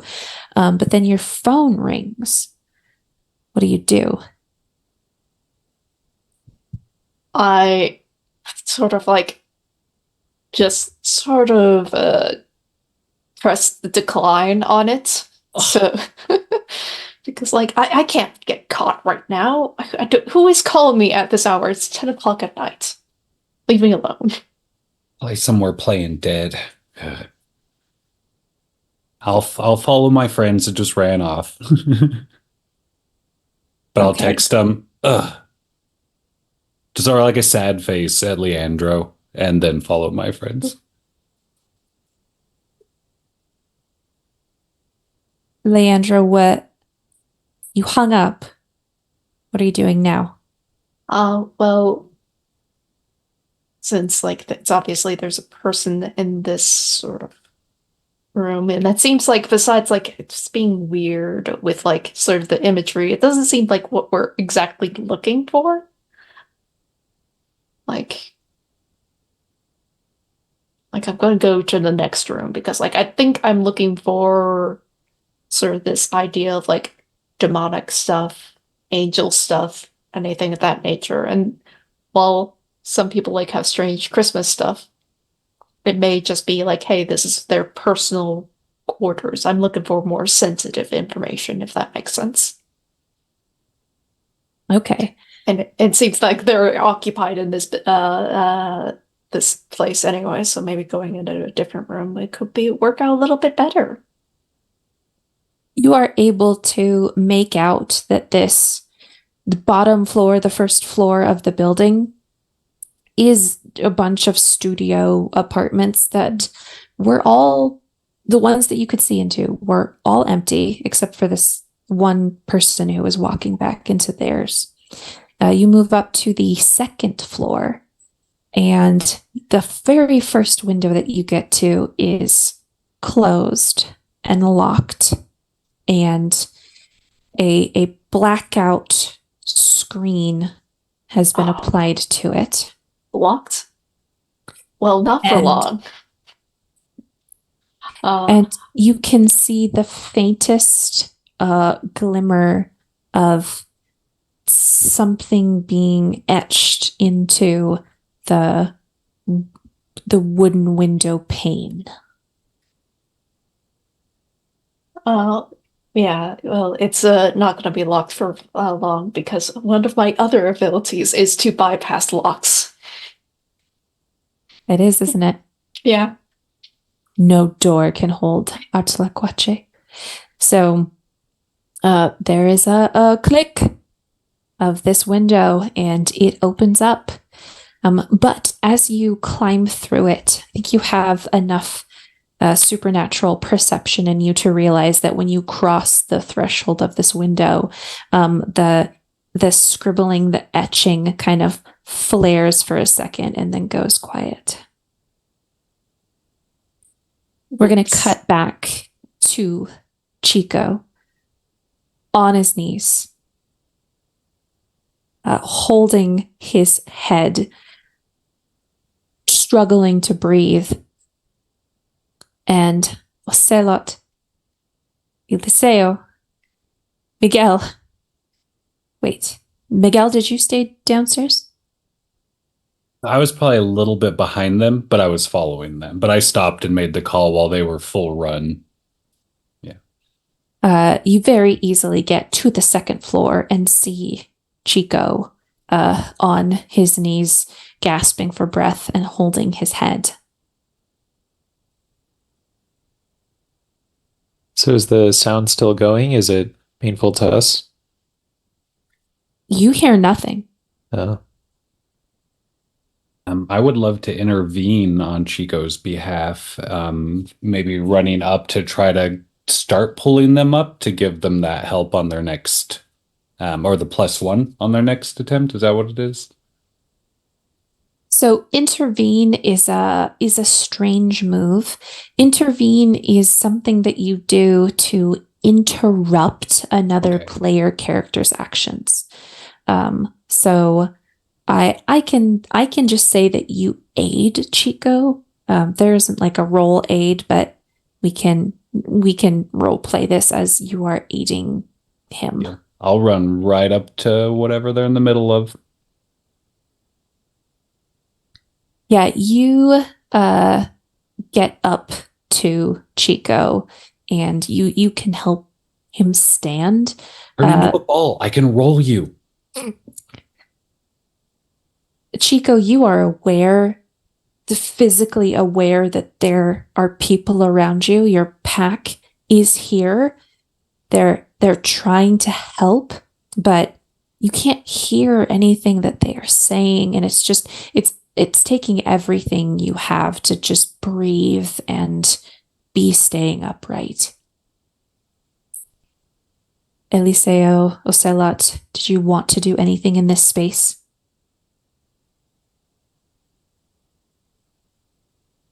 We don't know what hit Chico, correct? No. Are they holding their ears or anything? Like, would we have an idea what part of their body was being impacted? Probably like bent over. Yeah. I could always tinker. Make some earplugs out of pocket tamale and that waxy paper. I saved it. Fun fact, Angeleros are immune to ear infections. So go Great. Go for it. That's a 2 and a 1, so that's a 3, which I think is what I needed. Yeah, that's a 3. That's a 3. Let me look at the fail state for Tinker. Ooh. Hold on. Totem moves.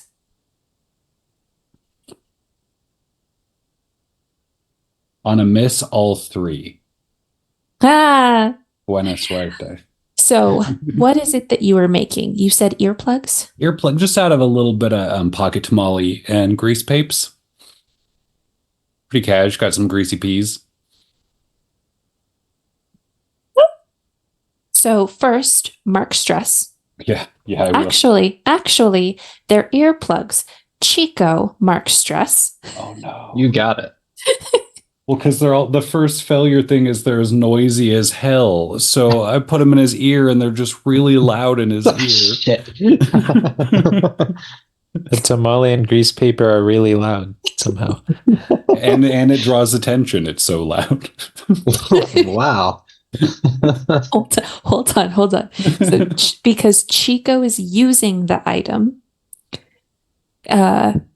Chico has to mark stress. Right, yeah. Okay. Oh, no. So maybe I'm finally able to get noise out and it's just like agony Is that better?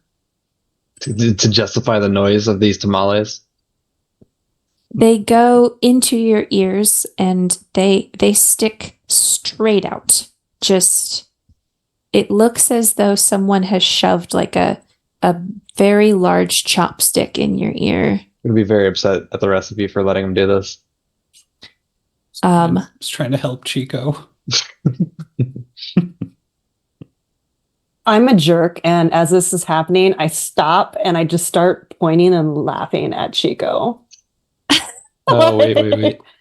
So, sensing that Chico is now in even more pain, I pull them out of his ears, but it also triggers my vice of wrath when a pack member does a innocent mistake or a clumsy error. So I'm lashing out at Miguel. Like verbally? Probably physically. That's fine. I know every dog bites sooner or later. I'll just hold my arm there. You can just hit it. Eliseo, is it enough to inflict harm? Maybe like a scratch or something. Okay. But it's enough to scare him. Yeah. Mhm. Just a flesh wound. As all of this is happening, all of you were so distracted. The shotgun cock is echoingly loud in the silence, and all of you turn to look in the direction you just were of the stairwell. There is a woman, very tall, very... I don't think beautiful is a strong enough word. It's just the most wonderful thing you've ever seen in your life. And she is pointing a shotgun at Chico, who you are all standing around. And she glares at you, which is just... She should be standing on a runway with that look on her face. And she says, "What the hell are you doing here?" Just drop my tamales. I'm trying to get the shotgun into somebody's hands at some point, just like playing on the floor, like somebody please take this. That's right, Someone because has actually Chico used it. had his own shotgun. Will someone take it? No, because as I said, I followed Eliseo up here, but at like a distance enough where you can't see me. Probably the only people who heard me laughing and pointing at Chico was Chico himself, because I made sure like I was right in the vantage point where he could just see me snickering and pointing at him. But I then draw my where's my weapons? I'll take a shotgun when he drops it, because I was there with the ears. I'm going to pull out my assault rifle because it's a close and far weapon. What? And poke it out of the shadows. But the person, could the person see me by now? I don't know, though. The beautiful lady. I'm trying not to get distracted.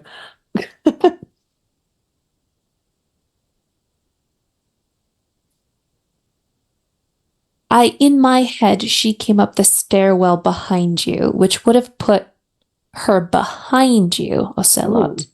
But I'm going to change that to sort of honor what you had said about trying to stay in the shadows. So let's put her at the opposite end of the hallway as the coming around the corner. So I'm going to say she has not noticed you, but she sees everybody else. Well, I would think that like if Alicia was by me, maybe somebody knows that I am pointing a gun back at her. So do with that what you will. No beauty can distract me. Speak for yourself. Her gears are perfect.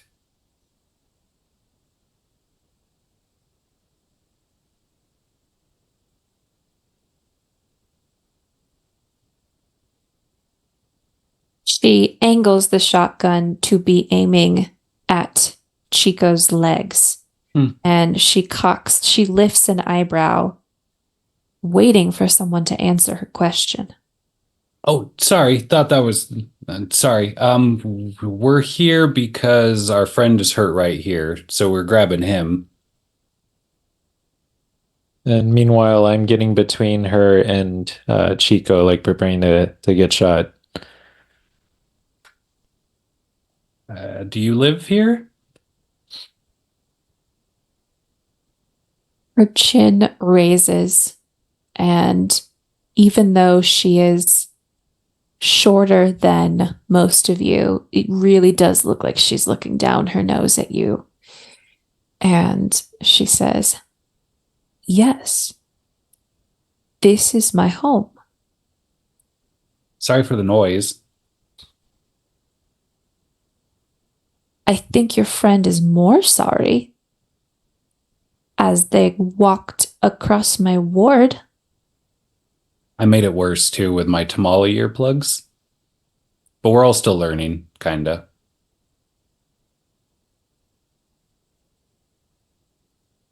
Brave one, she says directly to Eliseo.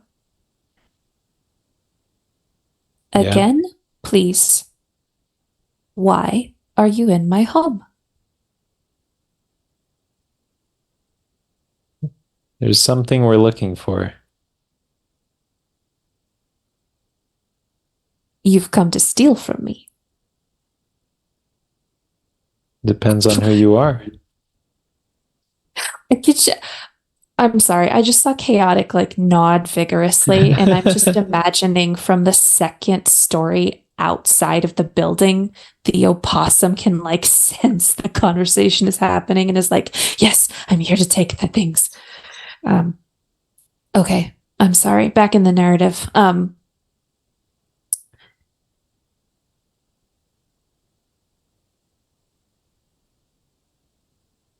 There are 1, 2, 3, possibly 4 of you, and there's just 1 of me. I don't know how we can have a conversation and ensure my safety. What if I put this gun down and I come and stand over by you? Because then you can just shoot me right away if anything goes bad. The simple one doesn't understand shotguns. No, they could be better. You could really modify them.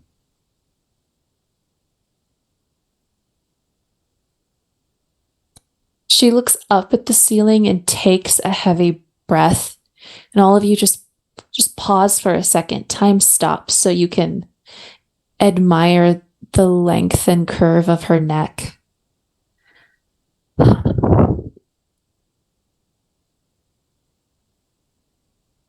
I'm going to set the shotgun down and just sit on the floor.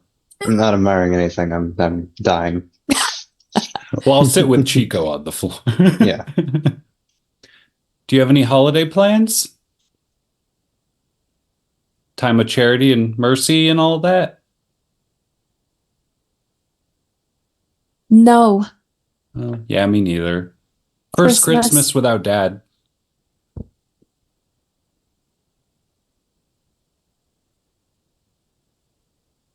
Christmas is for the colonizers. Oh.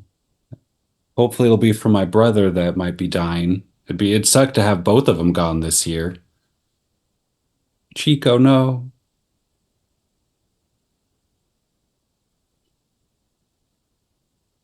The camera is going to cut away to poor Leandro, who's chilling on the outside of the building. Leandro, you've climbed in through the second story window, and you are in a dark room. I believe you can see all right in the dark. Is that correct? Yes, I can see in the dark. So you don't need to turn any of the lights on. This room is full of it's reminiscent of a workshop, almost like Miguel's that you've like peeked at a couple of times. There's there's things everywhere on tables and chairs, and the kitchen isn't being used as the kitchen. It's a studio apartment, but there's just every inch of this place is covered in tools and work things, and it is like traps. Like someone is tinkering and putting together traps and snares and lines and things for like big game hunting. I don't know. So just something that looks like it came out of Miguel's like workshop, effectively, Mm-hmm. but not actually. The room is trapped. Besides No. the ward that I went over. No, it's not trapped. Okay. Well, they probably know I'm over here, so let's take a look around. Wonder what they are. Are they demon hunters? I wonder. Do you know any Diableros? I think like I may have met one once before. We're not exactly friends with them because, well, we run in different circles. When hunting angels doesn't really overlap with hunting devils. You see the same kinds of like etchings, the glyphs, markings on a lot of the stuff that you saw on the Aardvark Diablo. So you can safely assume that like the stuff is connected. Mm-hmm. Neat.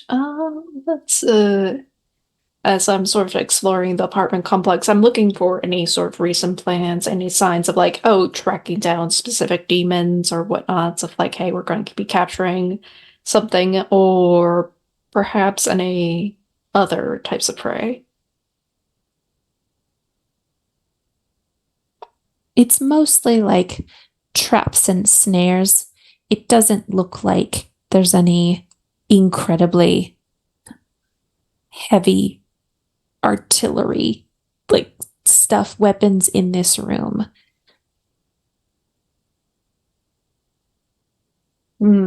So this is just an armory, really? Yeah, like Okay. a trapper room.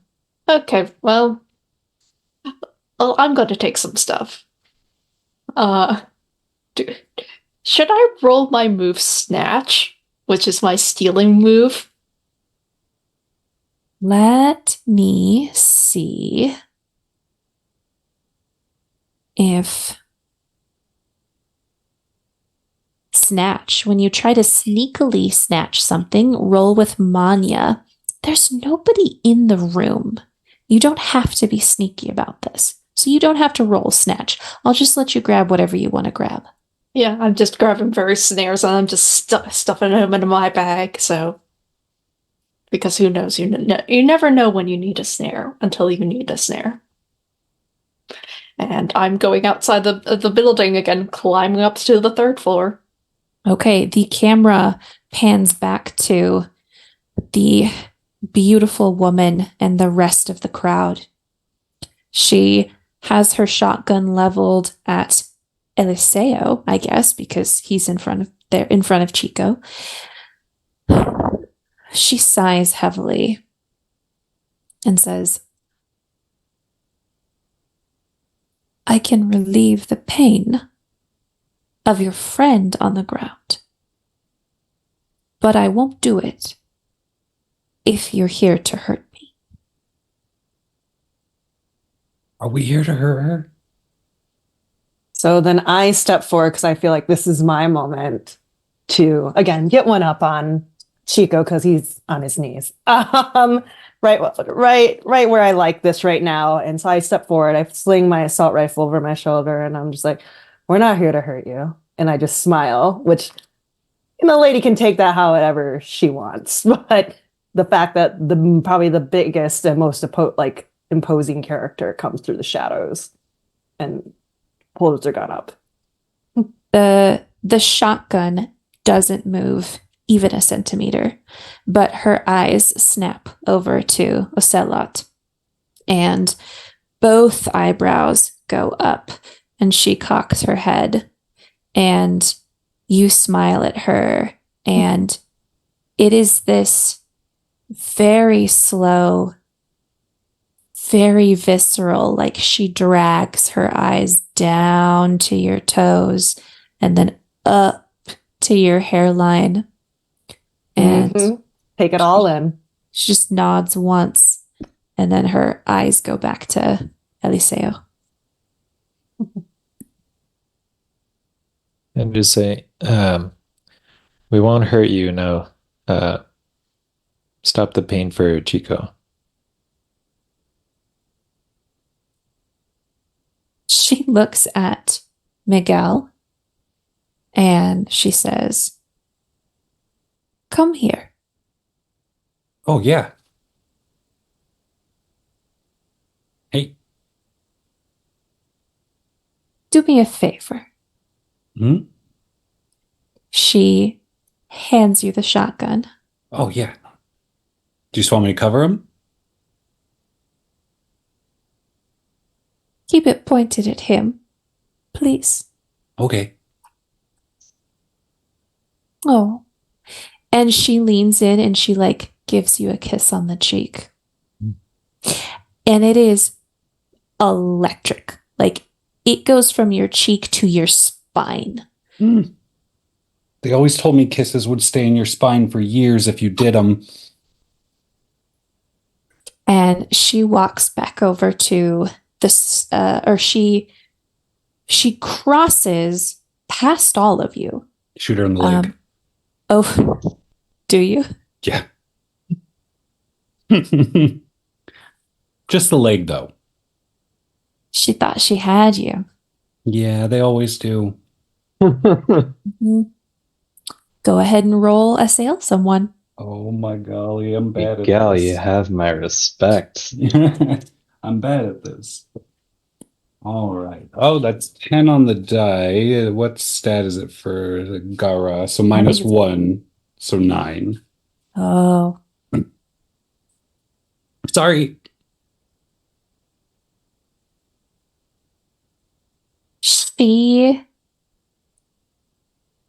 it's like she was anticipating it. It was a test, and so part of her was anticipating it. So she gets past the group because there's the stairwell and a celot, and then the hallway where the group was, and then she was over here. So she passes the group, gets past the group, almost halfway between poor Chico on the ground and where Ocelot is by the stairwell. And you shoot. And she, it's like she could sense it. And so she goes to move out of the way. But at the same time, she, what is it I'm trying to say? She reaches into she had pockets. She has pockets, and she's doing multiple things at the same time. So she tries to get out of the way, but she's reaching into her pocket, and the shotgun clips her calf as she's like kind of turning and jumping at the same time. And she pulls out of her pocket and she throws, and everybody sees these like metal darts spinning in the air, and 2 of them catch you, Miguel, right in the chest. And so I need you to mark a point of heavy harm. She also gets a point of heavy harm. And she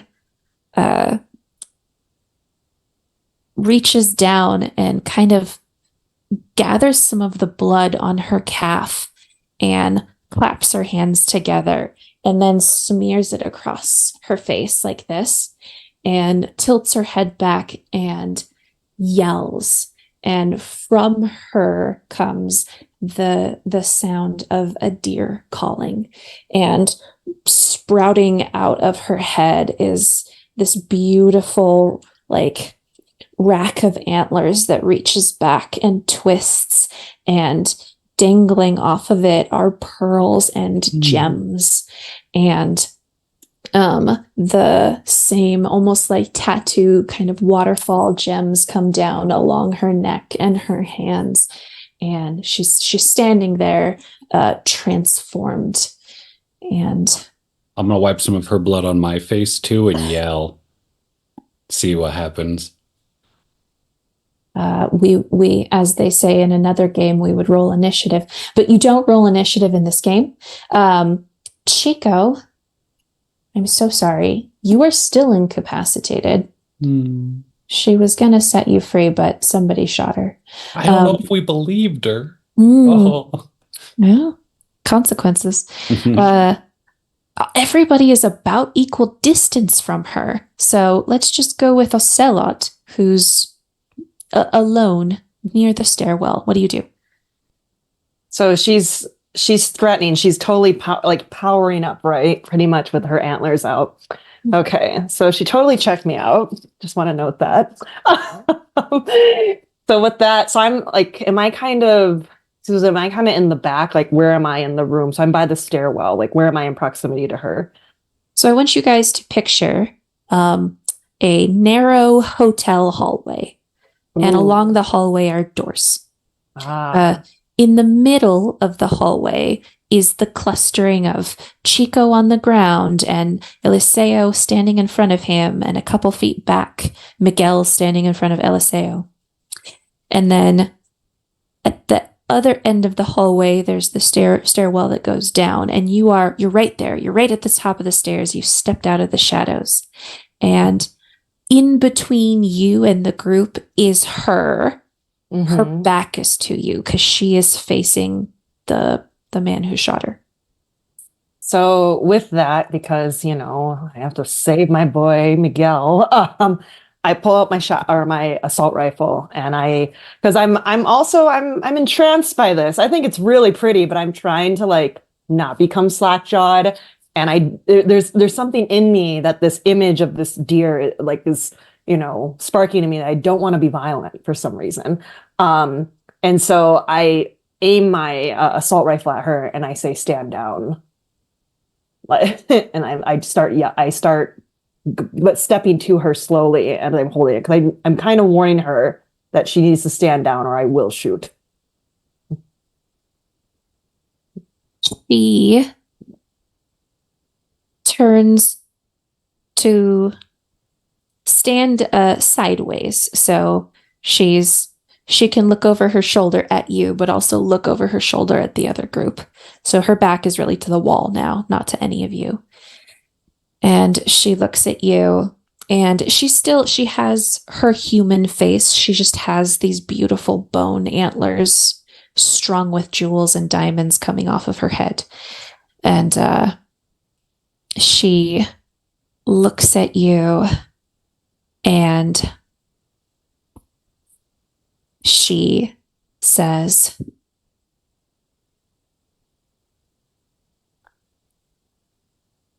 "I was ready to talk. What's faster, bullets or lightning?" And then that's where, because she's threatening me, I'm getting going now, because now it's like she's throwing it back at me, and I don't know what's coming over me, but I'm just like, either can be just as fast if it's coming from me. And then that's when, I don't have my mask on yet, do I, Susan? I haven't started to summon that. And so with that, and I'm like, "You want to play?" And that's when can I start cueing my mask and stuff to start getting, because if she wants to play with me, I don't know if I should rev up right now. Yeah, she will allow you to put your mask on. She's not reaching for any weapons. She'll let you transform. So yeah, so just for brevity's sake, we all know how it looks like when I transform. My hands go over my face, the smile comes out, the teeth get bigger, the claws come out, and my pack is seeing this now, and that it's could get really real, but you're also surprised that I'm not going at her quite yet, which is not like me. You know, I just go and swing, but I'm restraining myself and almost showing off. What is everybody else doing?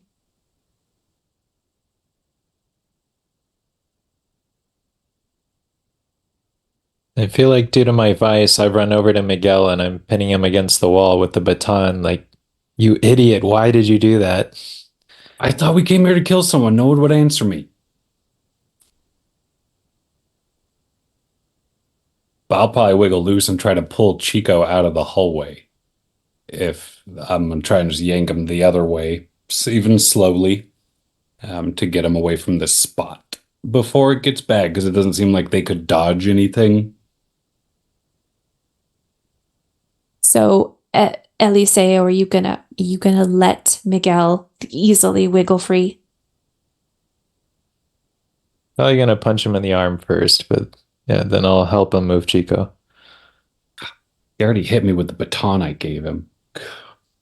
So as Miguel is dragging Chico down the hallway away from this, the Venado turns her head to look at them, and you see her eyes turn this impossible blue, just the ocean out by the reefs kind of blue, and little sparks of lightning start kind of connecting between the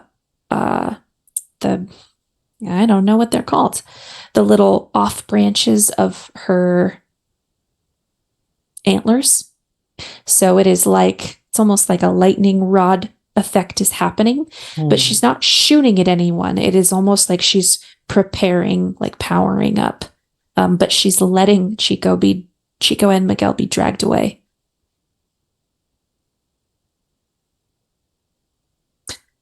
Chico, you get past a certain point in the hallway and it's gone. The hallway's gone, Chico. The hallway's gone. The pain is gone. The sound is gone. And in fact, anybody here who has any kind of harm, go ahead and clear it. Quite a while ago, we had a wonderful donation to get everybody's harm cleared, but nobody had any harm at the time. So I've been saving it for now. Everybody lose their harm, and Chico, we're gonna call it harm that you've had. Gotcha. Even if we have more than one, like all of them are gone? Clear all the harm. Oh. All right. Chico's gonna take a big, deep breath. You feeling better? A little bit. I shot the real pretty lady. Yeah, I saw that. I kind of want to hang a Christmas ornament in her horns. But like later. If she Maybe. wants to be friends, maybe after. Yeah, maybe we should just start talking about it. I'll help him up. Just walking back to the car. Okay. I think Miguel's not sure what to do because he sees Chico going back to the car and he sees them kind of having a showdown on the other side of the hall. He just thinks they should all eat food together. We have a ton of food at the cantina. Why are we even here? He hasn't been paying attention. So he's just worried. And does not know at all where Leandro is, and maybe we'll call them again. So here is where this stands. You have this regal creature, and it is very clear that she is going to shoot some lightning at Miguel once Chico is clear of Miguel. She's not interested in anybody else who has tried to harm her at the moment. She recognizes the bigger threat. Oh, I'm because we are running to the end of this storyline, and I want it to be a satisfying ending. Do you guys want to diffuse the situation, or would you like to choose murder? I will default to my team at that because, yeah, I'm fine with either. I think that was the first time Miguel shot a gun, and he absolutely hated it. Did you give that back? Do I have that back? Oh yeah, you can. I just dropped it right away, so yeah, you can have it. Oh, well, if it's back there, then I'm not going over there. I do have my wrist thing, though. No, you don't. You gave it to Eliseo. I did. No, I mean the wrist catapult, the trashapult. Oh, It that never we got never used. Yeah. Mhm. It's got a little tripe just tucked into my sleeve. Why didn't you shoot her with that? I didn't think it would do a lot. Oh, as Chico is walking away, the earplugs fall out and hit the ground, and I think they just kind of burst into fire. If I'm near the gun, I'll shoot my own leg. Like while looking right at her, like, sorry, and just shoot myself in the foot, maybe? No. So are we choosing murder or are we diffusing the situation? I'm gonna leave that to you and Eliseo because I'm not there. Well, I am not. I think there's been enough stupid violence. Yeah. Okay, listen to the dog. The shooting the foot was more an offer. Like, if I do this, are we good? It was more that type of violence that I'm just shooting my foot. I think you should stick to pocket tamales, mi amigo, which we have merch on. I saw. I think this was a big misunderstanding. I'm not even sure why we're here.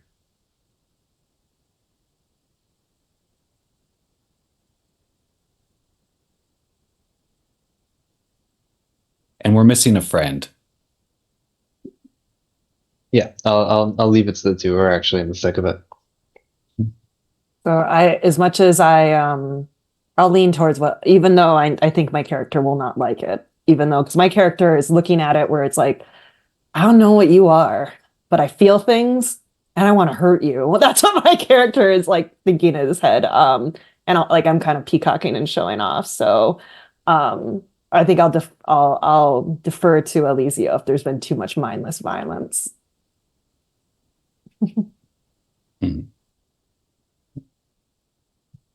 think Miguel's gonna be a vegetarian after this. Like he did not like shooting that gun. You're gonna give up the tamales? No, but just meat. Are there meat in tamales? Yeah. Oh. Yeah. She will reach up and kind of stroke one long antler and come down with her hand. The lightning diffuses. It really did kind of look like a wonderful Christmas display, like with the jewels and the lightning. Don't you dare say that to her face, though. Sorry. She will walk over to Miguel and frown at you. And she'll reach out and kind of pat your face. And you are electrocuted. It's fair. Take a point of low harm. She just it cannot stand. If I go down, I will like pull out the last shoelace to tie off her thigh where I shot her to try to do light medicine work. Like, I'm sorry. Just try to make it easy.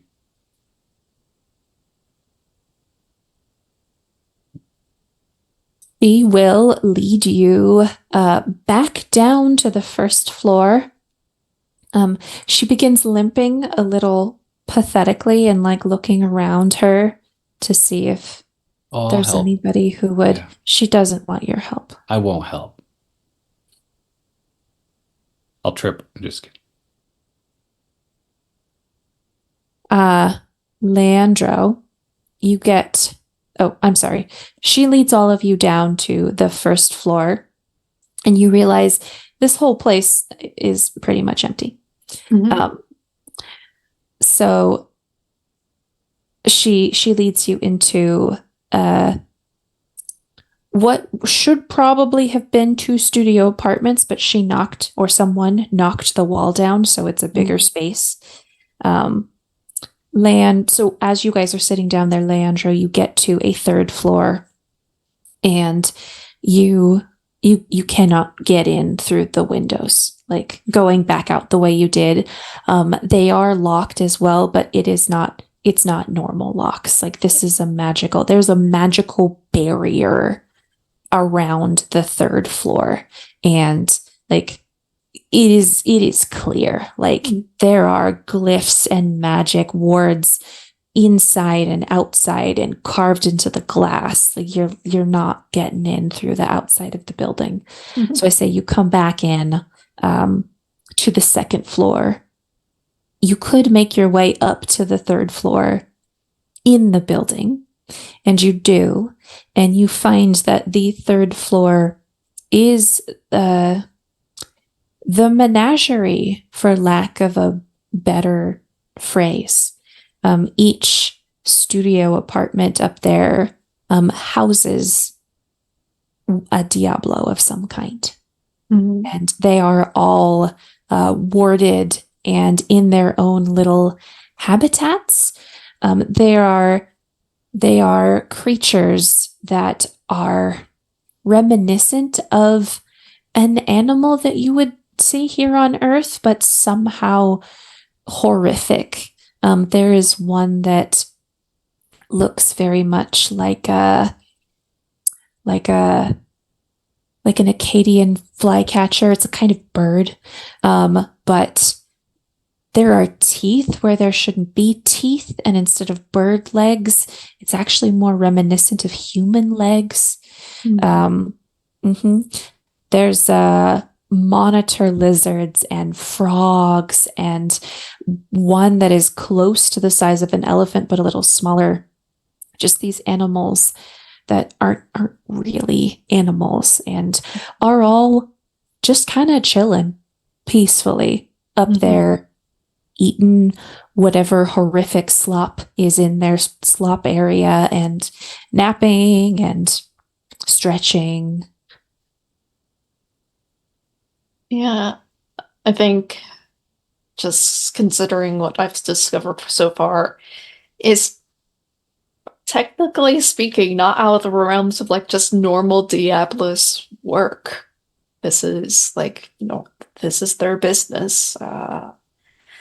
They do have traps. I did steal from them, but as long as they don't find out it was me, then I'm good. So maybe I should just leave, probably recuperate, because it's like getting pretty late at night. I did miss a phone call, so probably should get back on that, because that could be like one of my packmates saying like, hey, we went home. So yeah, I think I'm just gonna go back downstairs to the 2nd floor and then climb out of the building that way. Okay. All of you downstairs meet Sofia Cordoba. She is a Diablero. She is only marginally upset. It might be an act, but it's convincing enough that you knocked out and are holding captive one of her packmates.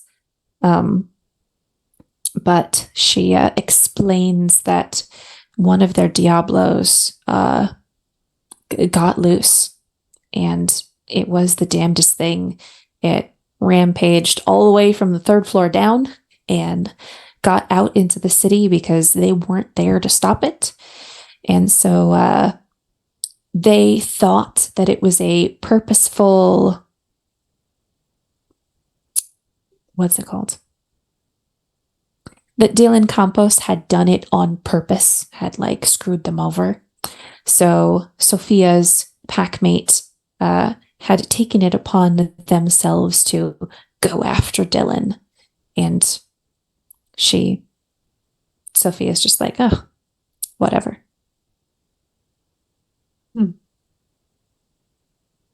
So are you hiring? Am I hiring? Yeah, I mean, do you need somebody to hang out and watch all the animals?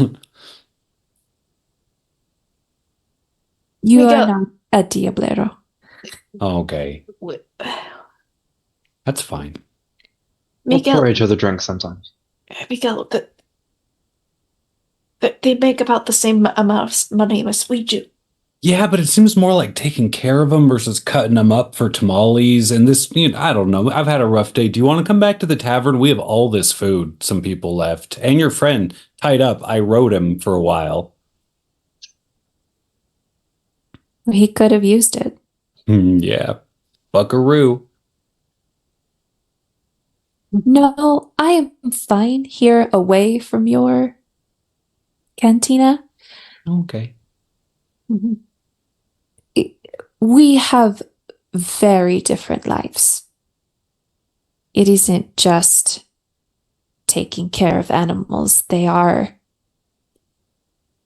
well, not as intelligent as they used to be. They're missing their grace, but Me too. they are smart and they are strong and they are strong-willed, and we have to find them and catch them and break them, and I don't think you're up for that. No. I'm better at fixing things than breaking them. I'm going to give her my moist eye monocle. Sorry again. But Feliz Navidad. Get out of my house. That's a fade black, right? Oh, yeah. Oh, I All love right. her. The evening does not end in any more bloodshed, although I would have loved kicking your butts with her. The evening ends. The game began with the sun setting, and I think the game will end with the sun rising over the ocean. As some of you head back to your cantina, as you realize that you left Roman there as the only person taking care of things and drinking all of the chingere that was left. Some of you maybe are staying in Sophia's place to talk and other things. Would anybody like to say anything in closing as to what their character does or what they would like to see? Chico takes a shot. Yeah. Chico has earned it. I'm gonna go pour myself an Eliseo. No, Ocelo, never mind. I'll go with that. Yeah, I'll take an Oseo. Ocelo, before we leave, the dear lady, calms down, transforms back and is like, call me. And like slips my number to her just because like, I don't know, I like what was happening. But as I go back to the cantina with my pack, I just take a bottle off the wall and just pop it open, slump into a chair, and just start drinking it because I'm tired. Mm-hmm. Leandro is going to take a nap because like he's been through the ringer with serving all those people yesterday, and with literally breaking in and entering during the rest of the night. Like, I'm not sure what these folks got up to. Like, have they got any good work done? Probably not. I guess I'm the only one that's actually responsible for making money for our cantina. Miguel's up on the roof with a giant bowl of hookah in front of him, having a lovely hookah to end the adventure and watching the sun come up in the distance. And then pulls out a little handkerchief with some blood that's not his on it and just folds it back up and puts it in his pocket and just watches the sun rise. Like, I don't know if I'm good at this job. Amazing. Thank you so much for going on this journey with me and telling this story with me. That is a one-shot of Nahual. Yay. Very All right. beautiful game. Yeah, that was a good time. I also want to thank everybody who was watching and everybody who donated. Muchísimo gracias to all of you. Oh, thank you so much for supporting Diversity Saves and what it represents, and supporting all of the players who came to play this wonderful game with me. Wonderful Thank you, GMing. Susan. Yes. Yes. Can we get a round of applause for Susan for guiding us and putting up with our pack? Yeah, definitely putting up with some of these guys. All right.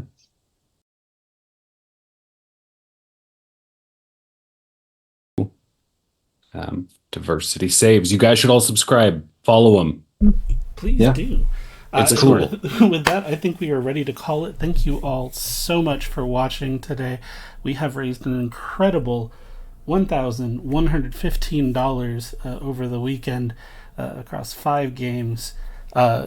Just an absolutely incredible sum of money, and I couldn't be more proud of our community for coming together and helping us to raise funds for the marginalized communities, for diversity and inclusion, as we continue to work on our grant cycle. If you are a creator, I will say once again, and you are looking for a grant, please come apply at diversitysaves.org. And of course, none of this could have happened without the amazing people behind it.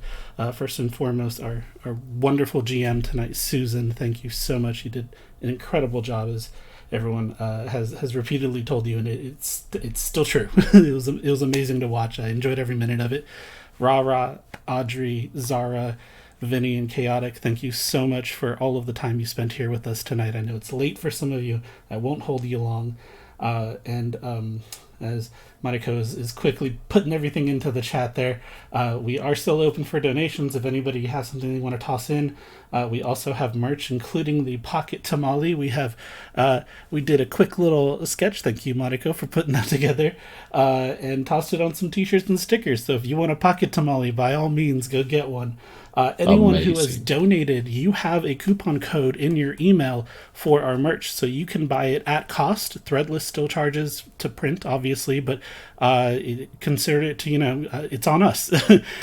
So you just have to pay Threadless costs. None of that comes to us. Just as a little bit of a thank you for anyone who has donated. You'll also be getting the donation giveaways shortly after we wrap all of our streams up and kind of have a little bit of a post-mortem nap. All that said, thank everyone so much. Have a wonderful night, and happy holidays, everyone.